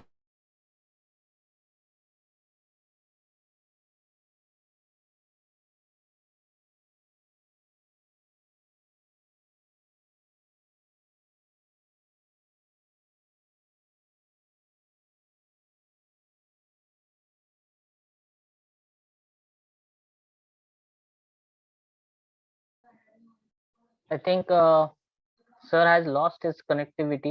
Abhishek Malhotra sir, are you there? Yes, yes, I'm here. Okay, so before they will come back, we can have some quick question answer sessions for the Yes, students. yes, go ahead. Yes. Okay, so sir, I want to ask one thing, that for how are we gonna tackle the issues faced by the small businesses and retailers regarding the dominance of big retail giants like Amazon and Flipkart? Yes. So, see, first of all, we cannot compare the retailers with, the e-commerce giants like Flipkart and Amazon. Okay. And then, if you will find even Flipkart and Amazon, when you're ordering something, if you have checked where that product is coming from, so there are a lot of retailers and small manufacturers that have registered themselves with these Flipkart and Amazon kind of giants. Now they have already entered the market, they have penetrated the market very deeply, so we cannot stop them. Oh, Abhishek Ranjanji is back, so I'll stop now. Okay. Let him Okay. complete first. Yes, yes, मैं sure. Delhi में रहता हूँ जहाँ पे free में मुफ्त में बिजली मिलती है, यहाँ बिजली जाती भी है, तो इसलिए सोचा कि आपको बता दूं। अभी मैं अंधेरे में बैठा हूँ, आई होप कि मेरी आवाज कम से कम आप तक पहुंच रही है। Yes, yes, sir. We can hear you. Sir. You can Yes. continue.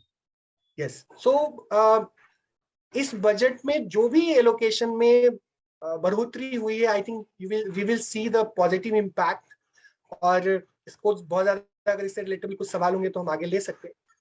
जो दूसरा आयाम है, जो सबसे इम्पोर्टेंट है, जो इस बजट में मेंशन किया है और जिसके ऊपर ध्यान दिया गया है, वो है डिजिटल एजुकेशन के ऊपर।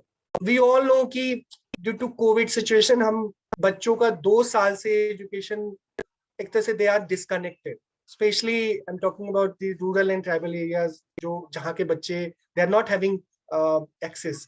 और जब हम एक्सेस की बात करते हैं तो 3 काइंड ऑफ एक्सेस जो है वो हमें समझना पड़ेगा, खास करके डिजिटल एजुकेशन के कॉन्टेक्स्ट से।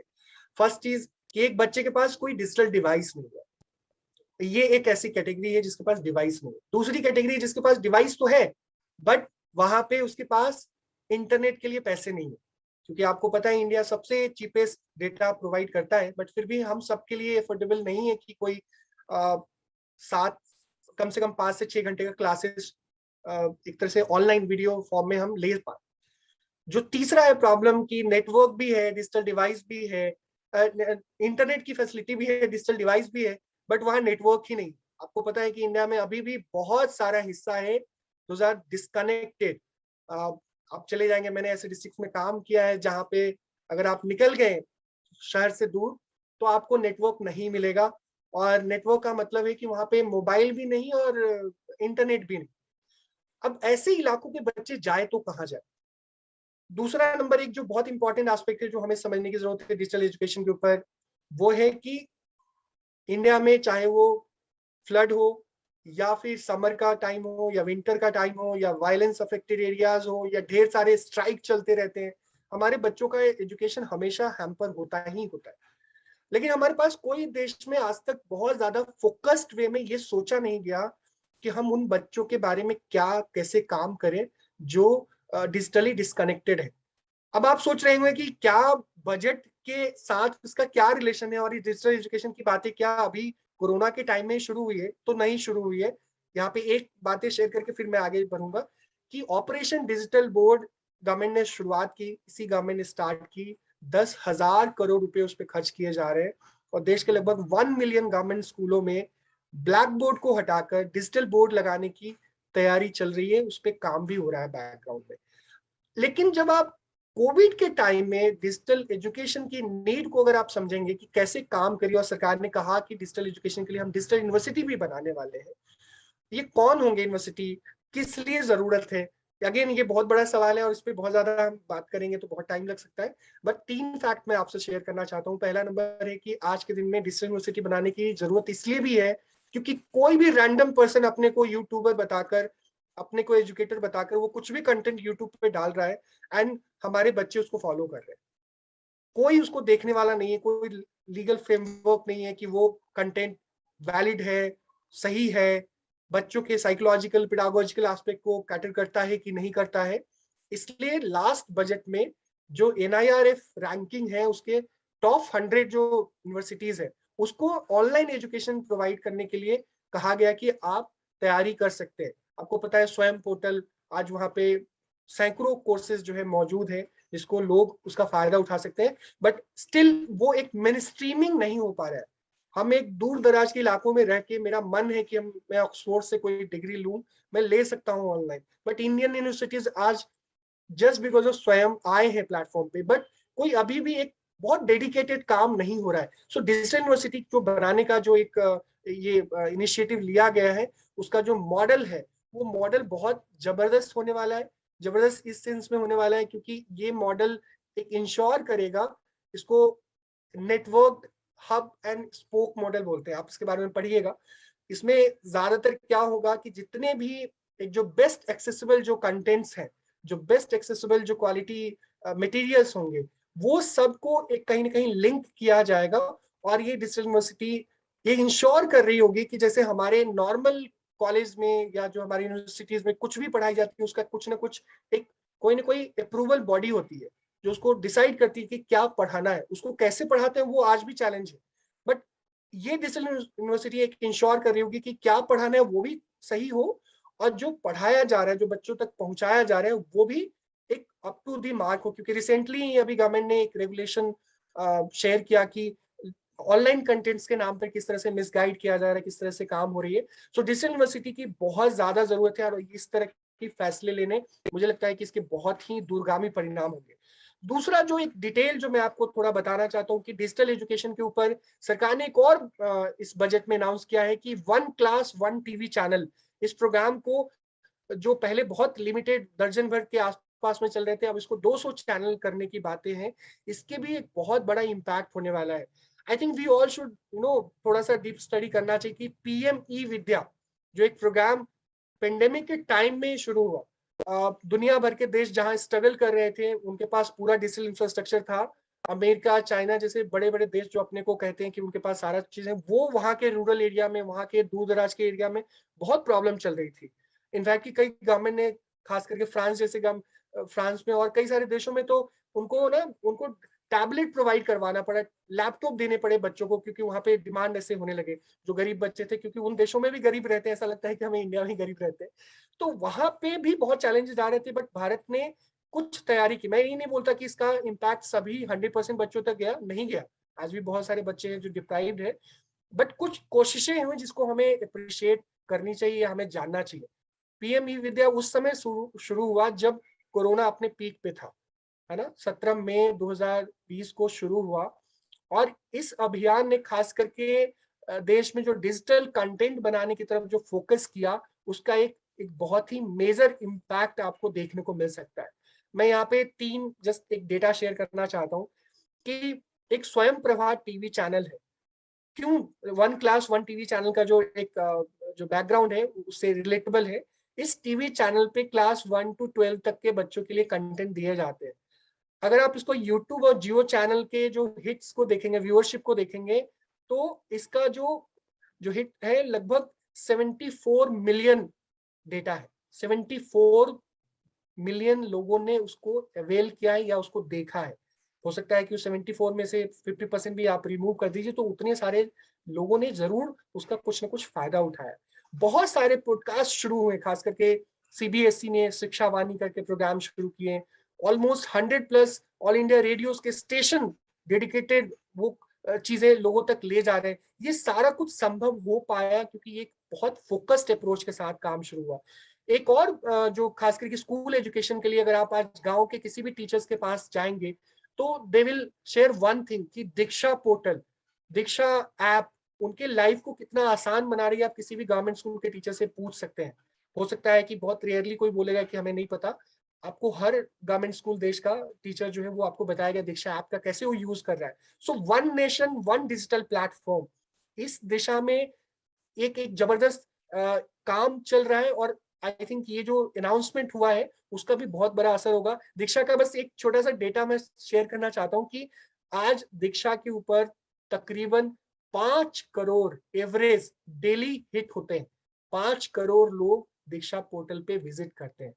एक बड़ी संख्या है इंडिया में बच्चों की।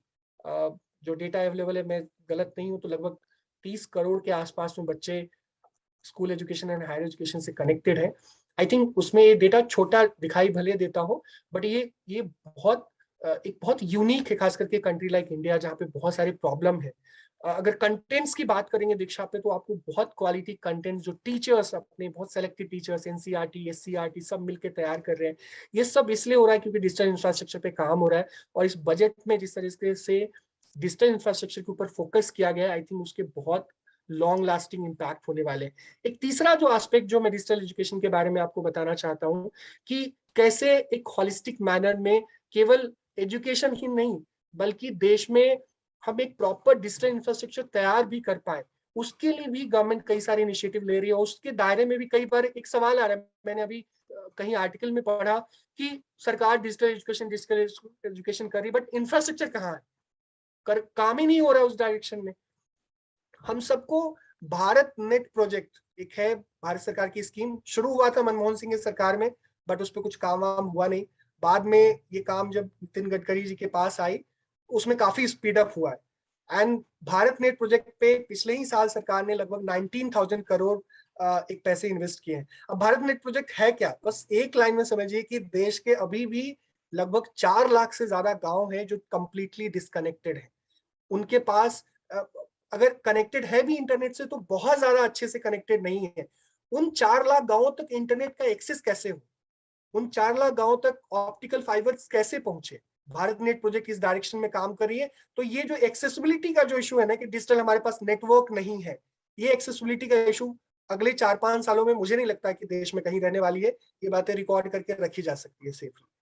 रही बात एक्सेसिबिलिटी में, एक दूसरा है डिजिटल डिवाइस का। डिजिटल डिवाइस अभी भी एक प्रॉब्लमेटिक है। आई थिंक इस डायरेक्शन में सरकार को कुछ ऐसी इनिशिएटिव्स लेने चाहिए अदर देन दी स्कूल को डिजिटली इनरिच करने के लिए। अभी बहुत काम चला है एनईपी में, आपको पता है कि आपको हर चैप्टर में डिजिटल एजुकेशन, टेक्नोलॉजी का यूज, ये सब आपको मिल जाएगा। उसके लिए भी बैकअप में एक 1 मिलियन स्कूलों में डिजिटल बोर्ड बन जाए, टीचर्स तैयार हो जाए उस डायरेक्शन में, उसके लिए भी चल रहा है। अब बात चली टीचर्स की, तो हम इसको भी डिजिटल एजुकेशन के लिए कैसे गवर्नमेंट फोकस्ड वे में काम कर रही है, उसके लिए मैं आपको जस्ट एक इनिशिएटिव के बारे में शेयर करना चाहता हूँ कि निष्ठा ट्रेनिंग। निष्ठा दुनिया का सबसे बड़ा ट्रेनिंग प्रोग्राम है। हम में से पता नहीं कितने लोग जानते हैं इसके बारे में। इस निष्ठा ट्रेनिंग का आप इसी बात से उसका इम्पैक्ट समझ सकते हैं कि कोविड-19 पेंडेमिक के टाइम में भी इंडिया ने लगभग 30 लाख एलिमेंट्री स्कूल टीचर्स को डिजिटली कैसे एजुकेशन के साथ वो कनेक्टेड हो सकते हैं, कैसे उनकी ट्रेनिंग इंश्योर हो सकती है, वो काम हुआ है, मतलब 30 लाख से ज्यादा एलिमेंट्री टीचर्स को ट्रेनिंग मिली है। 21-22 में लगभग 56 लाख टीचर्स को इस पूरे इनिशिएटिव के थ्रू, जिसका एक पूरा नाम है national initiative for school heads and teachers for holistic advancement, निष्ठा। अगर इसको थोड़ा और तोड़ के देखेंगे तो निष्ठा 1.0 में एलिमेंट्री स्कूल के टीचर्स को, मैंने अभी तक का जो डेटा, अभी लेटेस्ट फिगर्स जो है वो लगभग 41 लाख प्राइमरी स्कूल टीचर्स को ट्रेनिंग मिला है यूनिफॉर्म तरीके से। कैसे देश के टीचर्स को हम, बहुत पेडागोजिकल लॉस होता है टीचर्स के साथ काम करके, हमने फील किया है कि जो चीजें एनसीईआरटी तैयार करती है वो स्टेट तक जाते जाते बहुत सारा डाइल्यूट हो जाता है, वहां से डिस्ट्रिक्ट लेवल पे, ब्लॉक लेवल पे पहुंचते बहुत सारे उसमें चीजें गैप हो जाती है। निष्ठा ये इंश्योर कर रही है कि जो चीजें तैयार हो रही है वो एज इट इज लोगों तक पहुंचे। उसमें भी बहुत सारा डाइल्यूशन होता है बट उतना गैप नहीं होता जितना कि अभी इस इनिशिएटिव की वजह से उसको गैप को मिटिगेट करने की कोशिश हो रही है। अगर आप सेकेंडरी लेवल की बात करेंगे तो अगेन उसमें भी लगभग 10 लाख से ज्यादा सेकेंडरी स्कूल के टीचर्स को इसमें ट्रेन करा जा रहा है, और खास करके ये पेंडेमिक के टाइम में चीजें चल रही है तो ये हमें मुझे बहुत काफी एक्साइटमेंट नजर आ रही है इसमें। एक तीसरा एस्पेक्ट जो हमें, जो इस बजट में एक आया है कि हम फॉरेन यूनिवर्सिटीज को उसके लिए एक world class foreign universities will be allowed to offer programmes without having to about by domestic regulation for the same. जो भी बहुत सारी इंडिया में आपको पता है पहले फॉरेन यूनिवर्सिटीज अलाउड ही नहीं था, गवर्नमेंट ने अलाउड किया। अब इसके पीछे ना कई सारे थॉट्स हैं जो हमें उसके पीछे बहुत सारे लोग हैं, बहुत तरह की बातें करते हैं। मुझे ज्यादा पॉलिटिकल बातें यहाँ पे नहीं करनी, बट 3 बातें हैं जो हम सबको समझना चाहिए। पहला, इंडिया में विदेश से लोग बहुत आते हैं, यूथ भी आते हैं, इसलिए उनका स्पिरिचुअल जर्नी, उनकी वो टूरिज्म पर्पज से ज्यादा आते हैं, योगा के लिए, बाकी चीजों के लिए। वही व्यक्ति से अगर पूछा जाए कि तुम क्या इंडिया को एक फेवरेट स्टडी डेस्टिनेशन मानते हो क्या, तो पता चला कि एक सर्वे हुआ उसमें इंडिया का पोजीशन 26 था। नहीं है। अगर आप डेटा मांगेंगे तो डेटा एक बहुत पुराना डेटा है, उसमें एक आया आंकड़ा कि दुनिया भर में लगभग 5 मिलियन स्टूडेंट जो है अपना देश छोड़ के दूसरे देशों में जाते हैं, 50 लाख विद्यार्थी। उसमें भारत में पढ़ने वाले अगर विदेशी छात्रों की संख्या अगर देखा जाए तो 50,000 से भी कम। अब ये 50,000 में कौन है? ज्यादातर नेपाल से हैं, अगर अड़ोस पड़ोस के सार्क कंट्रीज से हैं या अफ्रीकन कंट्रीज से। अगर आप देखेंगे बहुत जो डेवलप्ड कंट्रीज है वहां के बच्चों के लिए इंडिया अभी भी बहुत फेवरेट डेस्टिनेशन नहीं। अब ये इससे नुकसान क्या हो रहा है? नुकसान ये हो रहा है कि हमारे देश के बच्चे बाहर जा रहे हैं, ब्रेन ड्रेन तो हो ही रहा है, वो जाके वहां पे बहुत सारे एक्सपोजर मिले, अच्छी बात है, बट कितना कॉस्ट आता है? आप किसी फॉरेन में पढ़ने वाले बच्चों से बात करिए, जस्ट इमेजिन कि सेम कोर्सेज इंडिया में अवेलेबल है, सेम प्रोफेसर उनके साथ इंगेज कर रहे हैं, तो कितनी कॉस्ट सेविंग होगी, कितने इंडिया का जो एक तरह से कहा जाता है, इसको अभिषेक जी ज्यादा अच्छे से एक्सप्लेन कर सकते हैं कि इंडिया का कितना पैसा बचेगा। और अगर इंडिया में पढ़ेंगे तो थोड़ा सा इंडियननेस शायद उनका और ज्यादा बना रहेगा। हो सकता है कि कुछ लोग जो ब्रेन ड्रेन की जो प्रॉब्लम है वो हमारा थोड़ा कम भी हो। अगर हम इंडिया को एक डेस्टिनेशन, जैसे मेक इन इंडिया में क्या हो रहा है, दुनिया की कंपनियां भारत में आके चीजें बना रही है और यहाँ के लोगों को इंगेज कर रही है, तो इससे रोजगार के भी अवसर होंगे। सो फॉरेन यूनिवर्सिटी के बारे में मैं भी पहले जब स्टूडेंट एक्टिविस्ट था तो मैं इसके बारे में बड़ा नेगेटिव व्यू रखता था, बट जब थोड़ा सा इसके पीछे में डीप थॉट करने गया कि इंडिया में बनने से क्या फायदा है, तो लोगों को ऑप्शन मिलना चाहिए ना। हम रेगुलेटरी फ्रेमवर्क बनाएंगे ताकि वो मिसयूज ना कर पाए, लेकिन हम क्यों नहीं ऑप्शन दे? मेरा मन है कि मैं फॉरेन की किसी यूनिवर्सिटी से डिग्री लूं, तो मैं क्यों नहीं इंडिया कैंपस से ले सकता हूँ? आज जब हमारे इंडिया के ही प्रोमिनेंट यूनिवर्सिटीज के कैंपसेस देश भर में अलग अलग कोने कोने में खुल रहा है, तो हम दुनिया के अच्छे यूनिवर्सिटीज के कैंपस क्यों नहीं इंडिया में खोल सकते? सो आई थिंक ये बहुत अच्छा काम हुआ है। मुझे जितनी जानकारी है, अभी नोटिफाई तो नहीं हुआ रेगुलेशन, बट यूजीसी ने academic collaboration between Indian and foreign higher education institute to offer twinning, joint degree and dual degree programmes, इसके चीजों को एक तरह से अप्रूव भी हो चुका है। 2021 का रेगुलेशन अभी नोटिफाइड होना बाकी है। ये हुआ तो स्टडी इन इंडिया, जैसे मेक इन इंडिया, उसी तरह से स्टडी इन इंडिया जो प्रोग्राम है, आई थिंक इंडिया का जो ग्लोबल इमेज है उसको ठीक करने में बहुत काम करेगा। और आई थिंक इंडिया में पढ़ के लोग, क्योंकि उनको इंडिया का लिविंग कॉस्ट उनको कम पड़ेगा, इंडिया के बच्चों का तो पैसा बच ही रहा है, बाहर के दुनिया के भी बच्चों का बहुत लिविंग कॉस्ट कम होगा, तो आई थिंक इसका एक बहुत पॉजिटिव इम्पैक्ट हमें देखने को मिलेगा। और ये सारी ऐसी चीजें हैं जिसको हमें एक डिफरेंट डायमेंशन से, डिफरेंट तरीके से समझने जानने की बहुत जरूरत है, बहुत समझने की जरूरत है। दो एस्पेक्ट और है जिसके बारे में बात करके फिर अपनी बात खत्म करूंगा कि आप कई बार इस सरकार को ये कहा जाता है कि ये ना साइंस वाइंस नहीं, इनको तो केवल ये गौमूत्र वाले लोग हैं। लेकिन मुझे लगता है कि जो डेटा के साथ, डेटा जिनको बहुत प्रिय है, जो डेटा को पसंद करते हैं, जिनको फैक्ट पसंद है, आई थिंक उनको थोड़ा डीप डाइव करना चाहिए डेटा के साथ, फैक्ट के साथ। और आपको लगेगा कि इंडिया में जितना साइंस को लेकर जिस तरीके से डेडिकेटेड होके काम हो रहा है अभी, खास करके पिछले 7-8 सालों में, उसका एक बहुत बड़ा एक असर आपको आने वाले 2-4 सालों में देखने को मिलेगा। अब इस बजट में किस चीज का मेंशन किया गया? इस बजट में मेंशन किया गया है कि 750 वर्चुअल लैब्स वो तैयार किए जाएंगे साइंस एंड मैथमेटिक्स के। उसी तरह से स्किलिंग ई लैब्स तैयार किए जाएंगे ताकि एक लर्निंग एनवायरनमेंट बन पाए। ये अगले साल तक का टारगेट रखा गया है।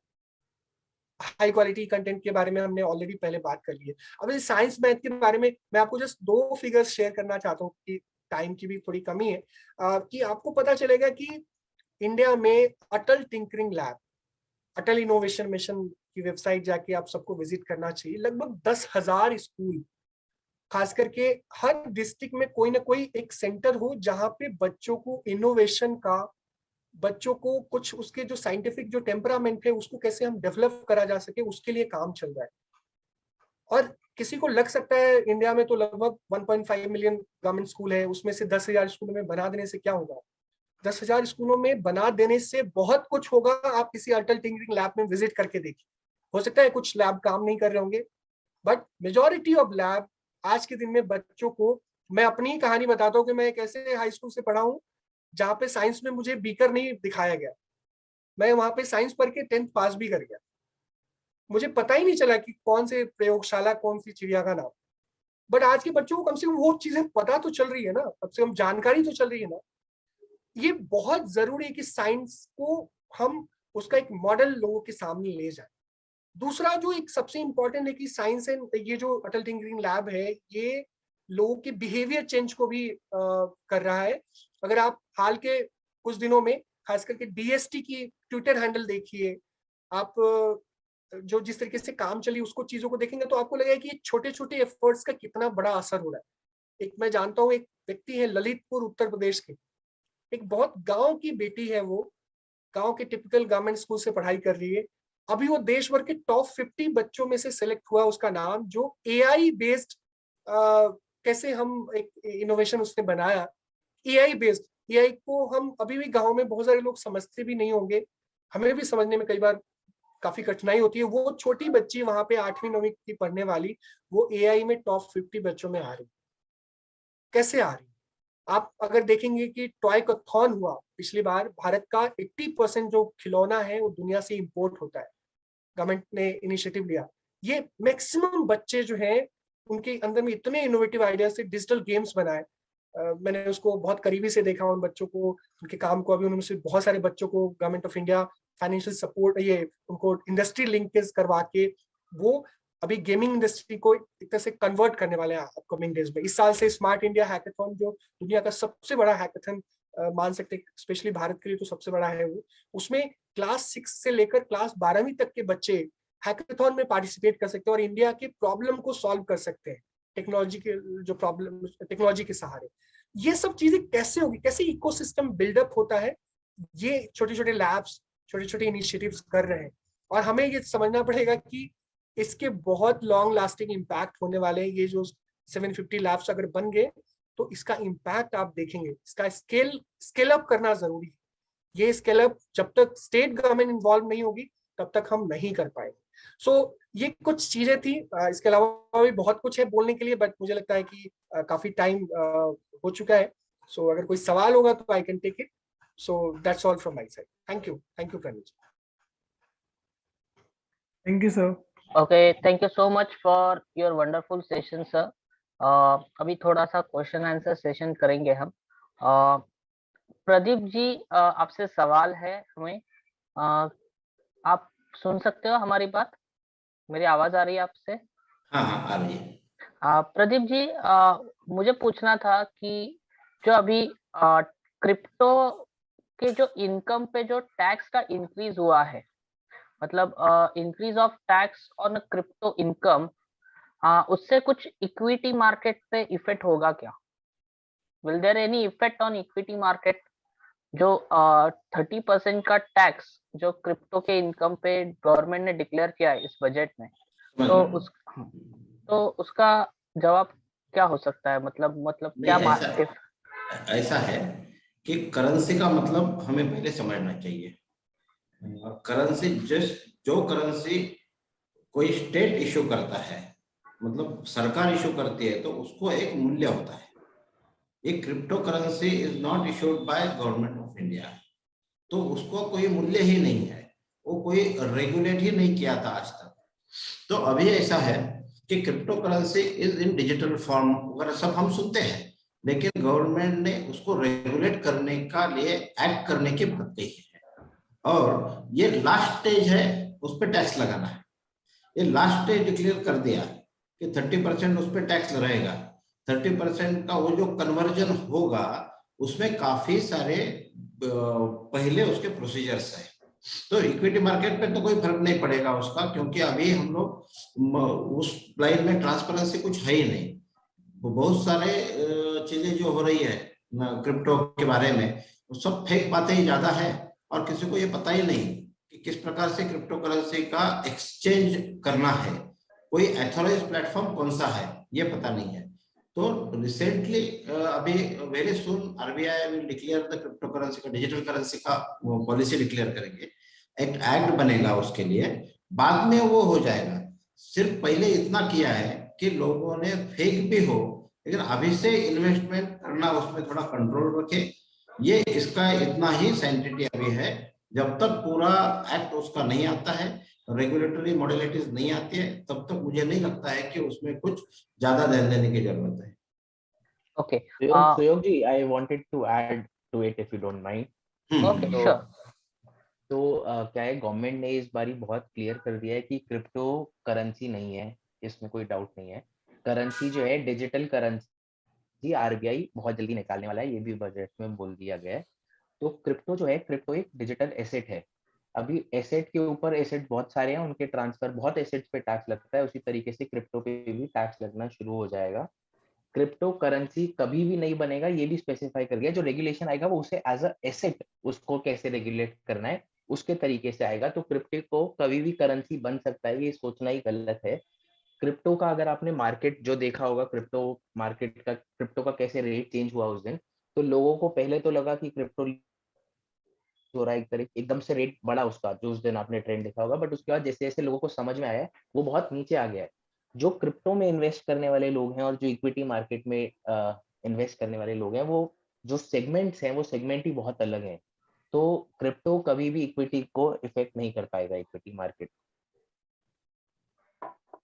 Okay, Sir, thank you sir. yeah, sir, I would also like to I have a doubt.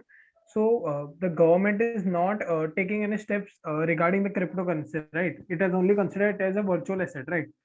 Sir, but the main feature of crypto is that it is decentralized. So the power of regulating it does not lie in any hand of the government or any organization, right?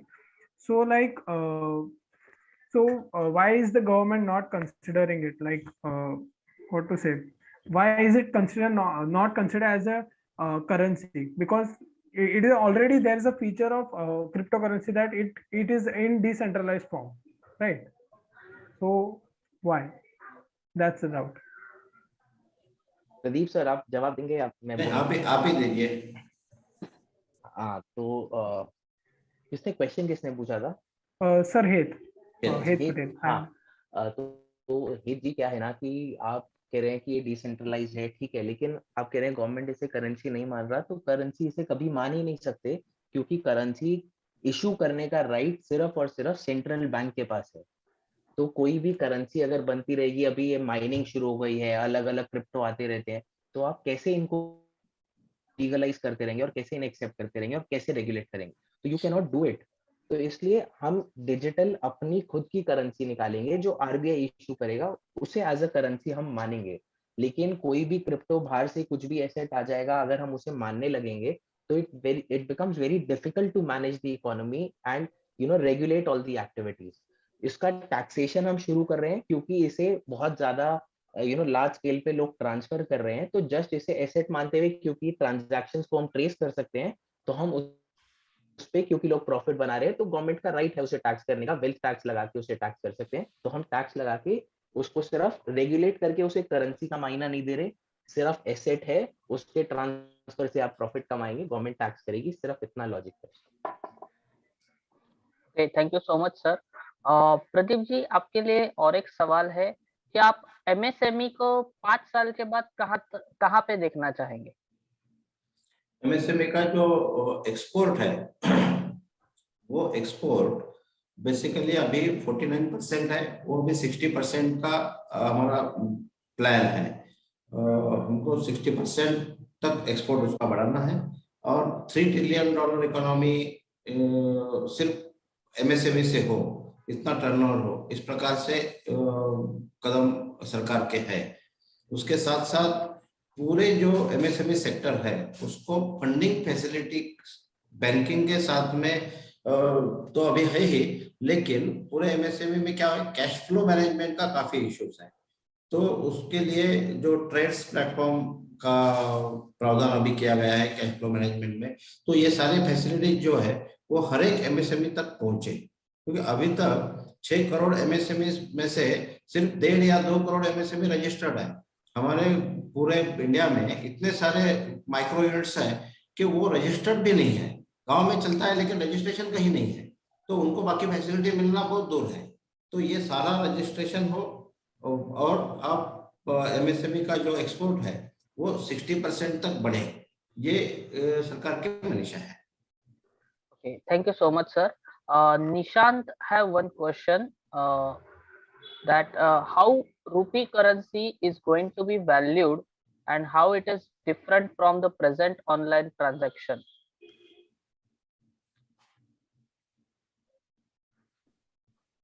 Nishant, आप exactly क्या क्या जानना क्या चाह रहे हैं? Digital rupee जो government निकाल रही है वो कैसा अलग होगा, आप यही जानना चाह रहे हैं? हाँ जी, क्योंकि because we are still doing exchange, right? कुछ खरीदना होता है तो लेते हैं, अभी भी कर रहे हैं, तो क्या डिफरेंस होगा अगर एक आरबीआई एक करेंसी निकालता है तो उसको कैसे पैक किया जाएगा, उसकी इवैल्यूएशन क्या सेम एज जो प्रेजेंट डॉलर के मुकाबले इतना है प्रेजेंट, उसी के हिसाब से होगी एक्सचेंज मार्केट में? कैसे, थोड़ा इसमें मुझे कंफ्यूजन था, क्योंकि अगर है ही अभी हम प्रेजेंट में ऑनलाइन ट्रांजेक्शन कर ही रहे हैं, तो अलग से एक करेंसी अगर हम डिजिटल बनाते हैं तो उससे क्या इम्पैक्ट पड़ेगा, वो कैसे डिफरेंट होगी? ठीक है, तो देखो इसका क्या इसका रेट होगा और डॉलर के कंपैरिजन में नहीं, ये तो हमें जब आरबीआई इसकी डिटेल्स निकालेगा उसके बाद में ही हम समझ सकते हैं एग्जैक्ट कैसा होगा। But it is just to counter जो लोग क्रिप्टो करेंसी करना चाह रहे हैं, उसमें हम क्रिप्टो में घुसने की जगह हम डिजिटल रुपी में रहें, इसे भी ये भी एज इन्वेस्टमेंट भी यूज होगा, इसके अंदर ट्रांजैक्शंस होंगी, वो सिर्फ उस तरीके से रहेगा, तो इसलिए हम इन्हें दोनों को मिक्स नहीं कर सकते। और इसकी एग्जैक्ट डिटेल्स जब आरबीआई डिटेल्स निकालेगा, पूरा नोटिफिकेशन आएगा, तभी पता चलेंगे। Got it sir. Excuse me, sir. So one more doubt from Ahit Patel. Yeah. Hello. हाँ, बोलो बोलो। हाँ sir. Sir, so in the budget, was there any topic discussed related to FDI, foreign direct investment? देखो Because FDI के बारे में I think her bar mention करना जरूरी नहीं है, बट हमें उसका इंटेंट समझना पड़ेगा। एफडीआई हम सिर्फ तब मेंशन करते हैं जब हम किसी नए सेक्टर में एफडीआई का शेयर बढ़ा देते हैं। जैसे लास्ट ईयर हमने डिफेंस में शेयर बढ़ाया था एफडीआई का, इसलिए हम ओपन करते हैं जब मार्केट को किसी सेक्टर को फॉरेन इन्वेस्टर्स के लिए, तभी हम उसे मेंशन करते हैं, उसे हर साल मेंशन करने की जरूरत नहीं है। तो अभी हम क्योंकि और फॉरेन इन्वेस्टर्स फॉरेन इन्वेस्टर्स के लिए और ज्यादा ओपन अप कोई सेक्टर नहीं कर रहे इस बार, इसीलिए एफडीआई मेंशन नहीं किया। तो जो चल रहा है वो तो चलेगा ही, उसमें ये नहीं है कि अगर okay. हमने इस बार मेंशन नहीं किया तो पिछली वाली चीजें रुक जाएंगी, पिछली वाली चीजें चलती रहेंगी। Understood, sir. Thank you, sir. Thank you. Suyog sir, you are on mute. Shravani Dhabe, she wants to ask one question. You can proceed. Yes, sir. So I wanted to ask question related to banking sector. So in previous union budget of year 2021, it was mentioned that 2 banks will be privatized, but yet they are not. And also they also mentioned about the bad banks. So I just wanted to know, are the bank privatized, and what about the bad banks? Hi Shravani. So banks that were mentioned last year वो अभी privatise नहीं हुए हैं. उसके ऊपर एक divestment disinvestment का एक डिपार्टमेंट है मिनिस्ट्री ऑफ फाइनेंस में, दीपक जिससे हम बोल रहे हैं, वो लोग इवैल्यूएशन करते हैं. It is a long process. दो पब्लिक सेक्टर बैंक्स और एक इंश्योरेंस कंपनी प्राइवेटाइज की जाएगी ऐसा लास्ट टाइम बोला गया था, but that has not happened yet because government का फोकस एयर इंडिया और LIC पे था, और यही बहुत बड़े टास्क हैं. These two are very big, specially Air India was a very big task जो कर दिया है गवर्नमेंट ने.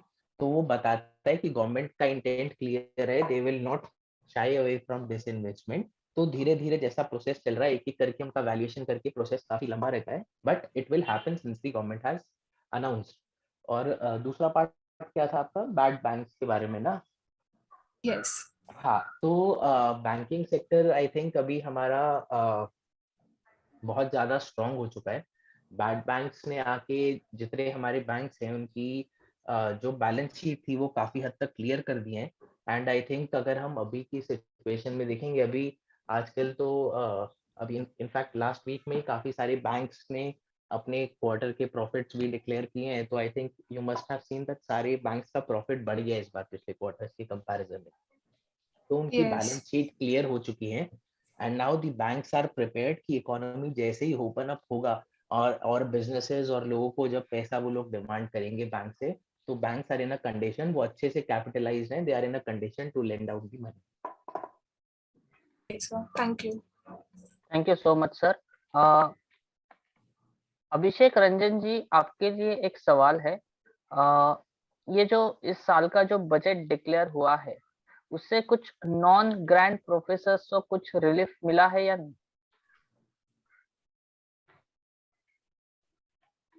अभिषेक रंजन जी, आप can you hear me?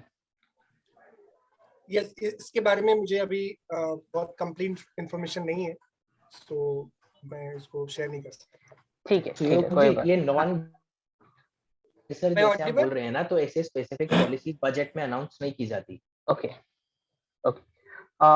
Pradeep ji, आपके लिए एक सवाल है. महाराष्ट्र में MSME का रोल कितना है, और फूड सेक्टर में होटल्स के लिए क्या कुछ स्कीम्स MSME की तरफ से? MSME पे महाराष्ट्र में MSME का रोल तो काफी बड़ा है, क्योंकि वेंडर जो कंपनीज है, ऑटो सेक्टर काफी बड़ा महाराष्ट्र में है, और 4-5 जो ऑटो प्लेयर्स हैं तो उनके काफी वेंडर्स यहाँ पर है.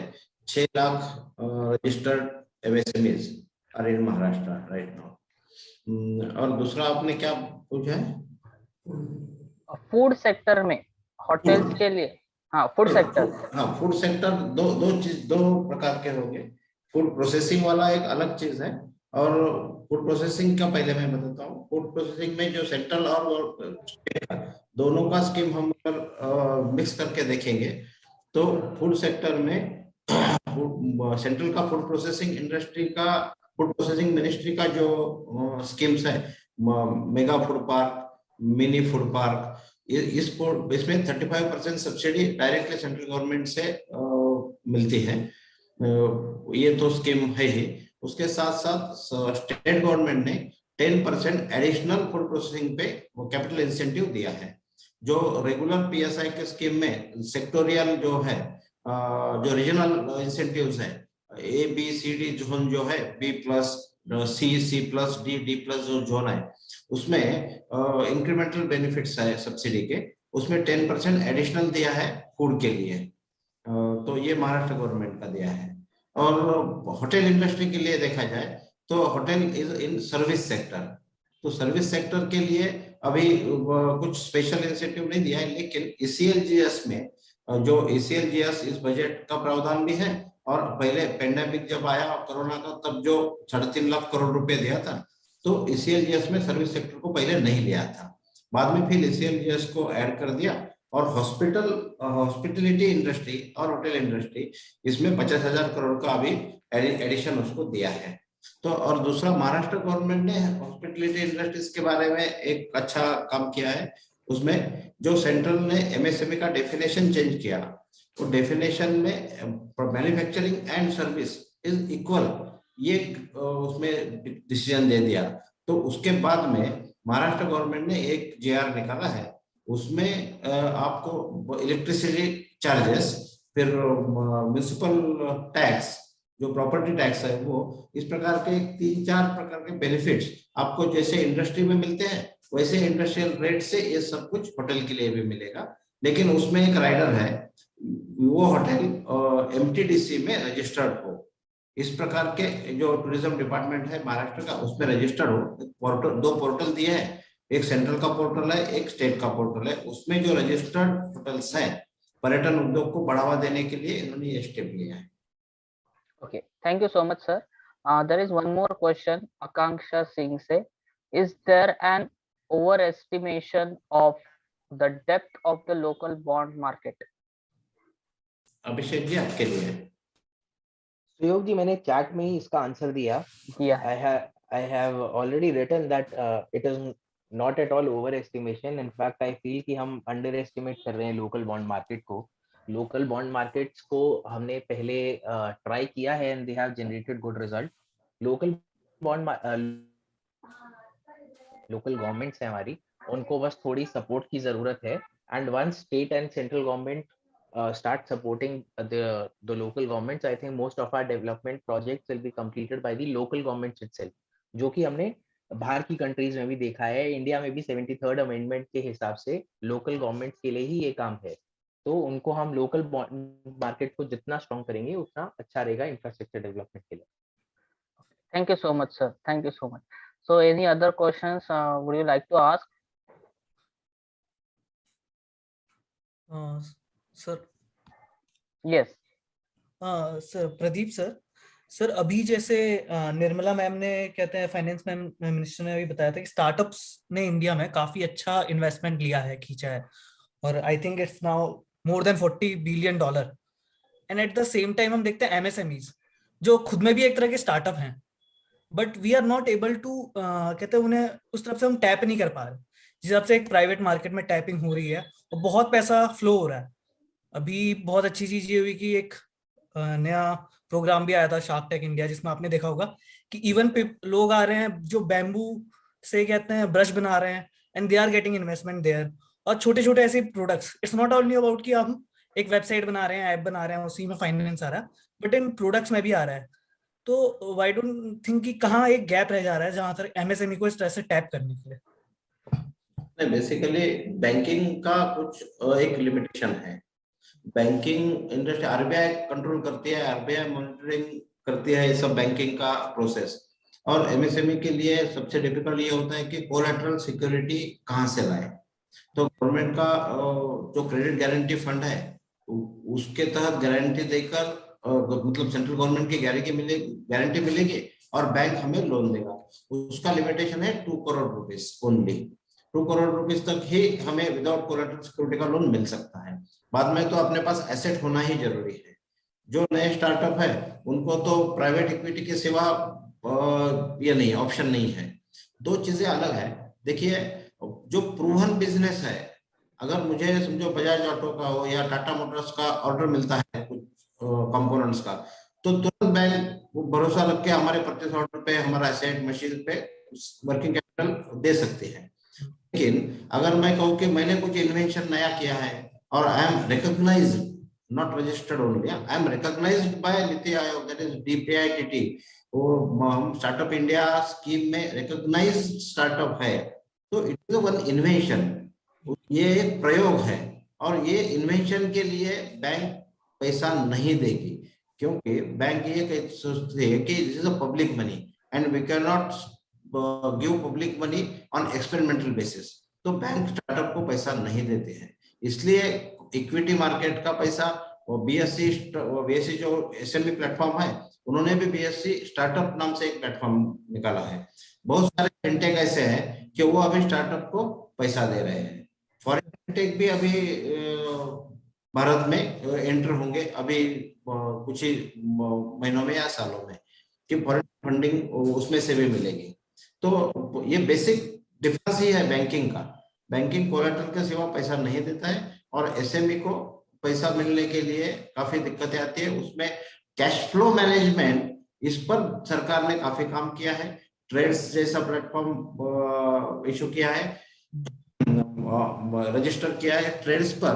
कंपलसरी ये किया है कि 250 करोड़ के ऊपर जितने भी कस्टमर्स है, मतलब सेंट्रल गवर्नमेंट की है, पीएसयू है, डीपीएसयू है, सीपीएसयू है, स्टेट गवर्नमेंट है, तो इनका पैसा 10 दिन में मिले, इसलिए ई इनवॉइसिंग सिस्टम अभी स्टार्ट की है।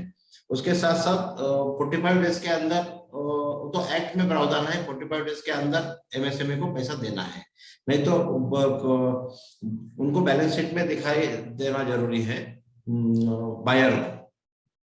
तो ये सारा प्रोविजन कैश फ्लो मैनेजमेंट के लिए तो काफी किया है, ये सारा एमएसएमई ने यूज करना चाहिए।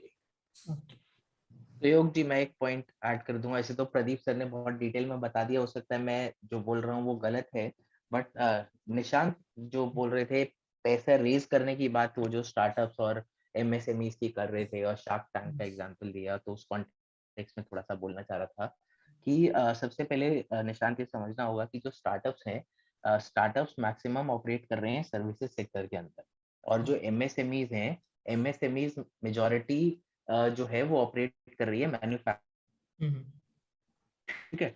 तो और उनकी रिक्वायरमेंट जो है वो बहुत ज्यादा अलग है। उसके बाद एमएसएमईज जो हैं वो स्टार्टअप्स के कंपैरिजन में काफी ज्यादा एस्टैब्लिश्ड होती हैं, ठीक है। तो स्टार्टअप जो आप देखते हो, जो आपने शार्क टैंक में भी देखा होगा, तो स्टार्टअप्स जो जाते हैं फंड लेने के लिए, they are easily willing to give up their equity. जो आपने शार्क टैंक में देखा होगा, इक्विटी दे देते हैं वो। एमएसएमई आपको इक्विटी नहीं देगा, वो अपना बिजनेस का आपको 1% भी नहीं देगा। दैट इज द डिफरेंस, इसलिए उनका फंड रेजिंग स्टाइल एकदम अलग है। Thank you so much, sir. And thank you so much to all of you. I have given very wonderful. We have question answer session today, and very wonderful session also. So now I would like to call Prabal Mehrotra for the vote of thanks for this session. Prabal, can you hear us? Yeah, good evening, everyone. Yes, Prabal, you can. Thank you, sir. Good evening, everyone. I'm Prabal Mehrotra, and I'm team member from a very eminent platform, none other than Indigenous. Undoubtedly, I would like to express my heartful gratitude towards our today's honorable speaker for enlightening us on budget. जैसे Pradeep sir ने resources की effectiveness की बात की कि कैसे हम उसको इफिशिएंटली वाइबल वे में यूज कर सकते हैं, और किस प्रकार से इस सरकार ने ये बजट ला उसे एम्प्लॉयमेंट सेंट्रिक बनाया है। जैसे अभिषेक जी ने इंफ्रास्ट्रक्चरल डेवलपमेंट से लेके गवर्नमेंट की लॉन्ग टर्म विजन को मद्देनजर रखते हुए हमें प्रकाशित किया है, ठीक उसी प्रकार रंजन सर ने एजुकेशनल सेक्टर से लेके जनरल अवेयरनेस को मद्देनजर रखते हुए हम सभी को प्रबुद्ध किया है। This topic is extremely relevant in today's world, and being a student, it was our privilege to know the views of such an eminent personalities on the topic. Well, ladies and gentlemen, such an event cannot happen overnight. Wheel starts rolling around a week ago. It required some planning and a bird's eye for detail. We have been fortunate enough to be supported by a team of very motivated and dedicated colleagues from none other than indigenous Maharashtra. I would also like to thank the coordinator as well as moderator for working so hard to make this event possible. Lastly, I would like to thank each one of our participants for joining us today and making today's event so lively and interactive. And I am heartily sorry on behalf of Indigenous for inconvenience caused by some unwanted elements. None other than and not but the least, thank you everyone and have a nice evening. Thank you so much. Thank you so much, Prabal. So, Pranay. Thank you so much, everyone. Thank you, Pranav ji. Thank you, Abhishek ji. Thank you, Pradeep ji.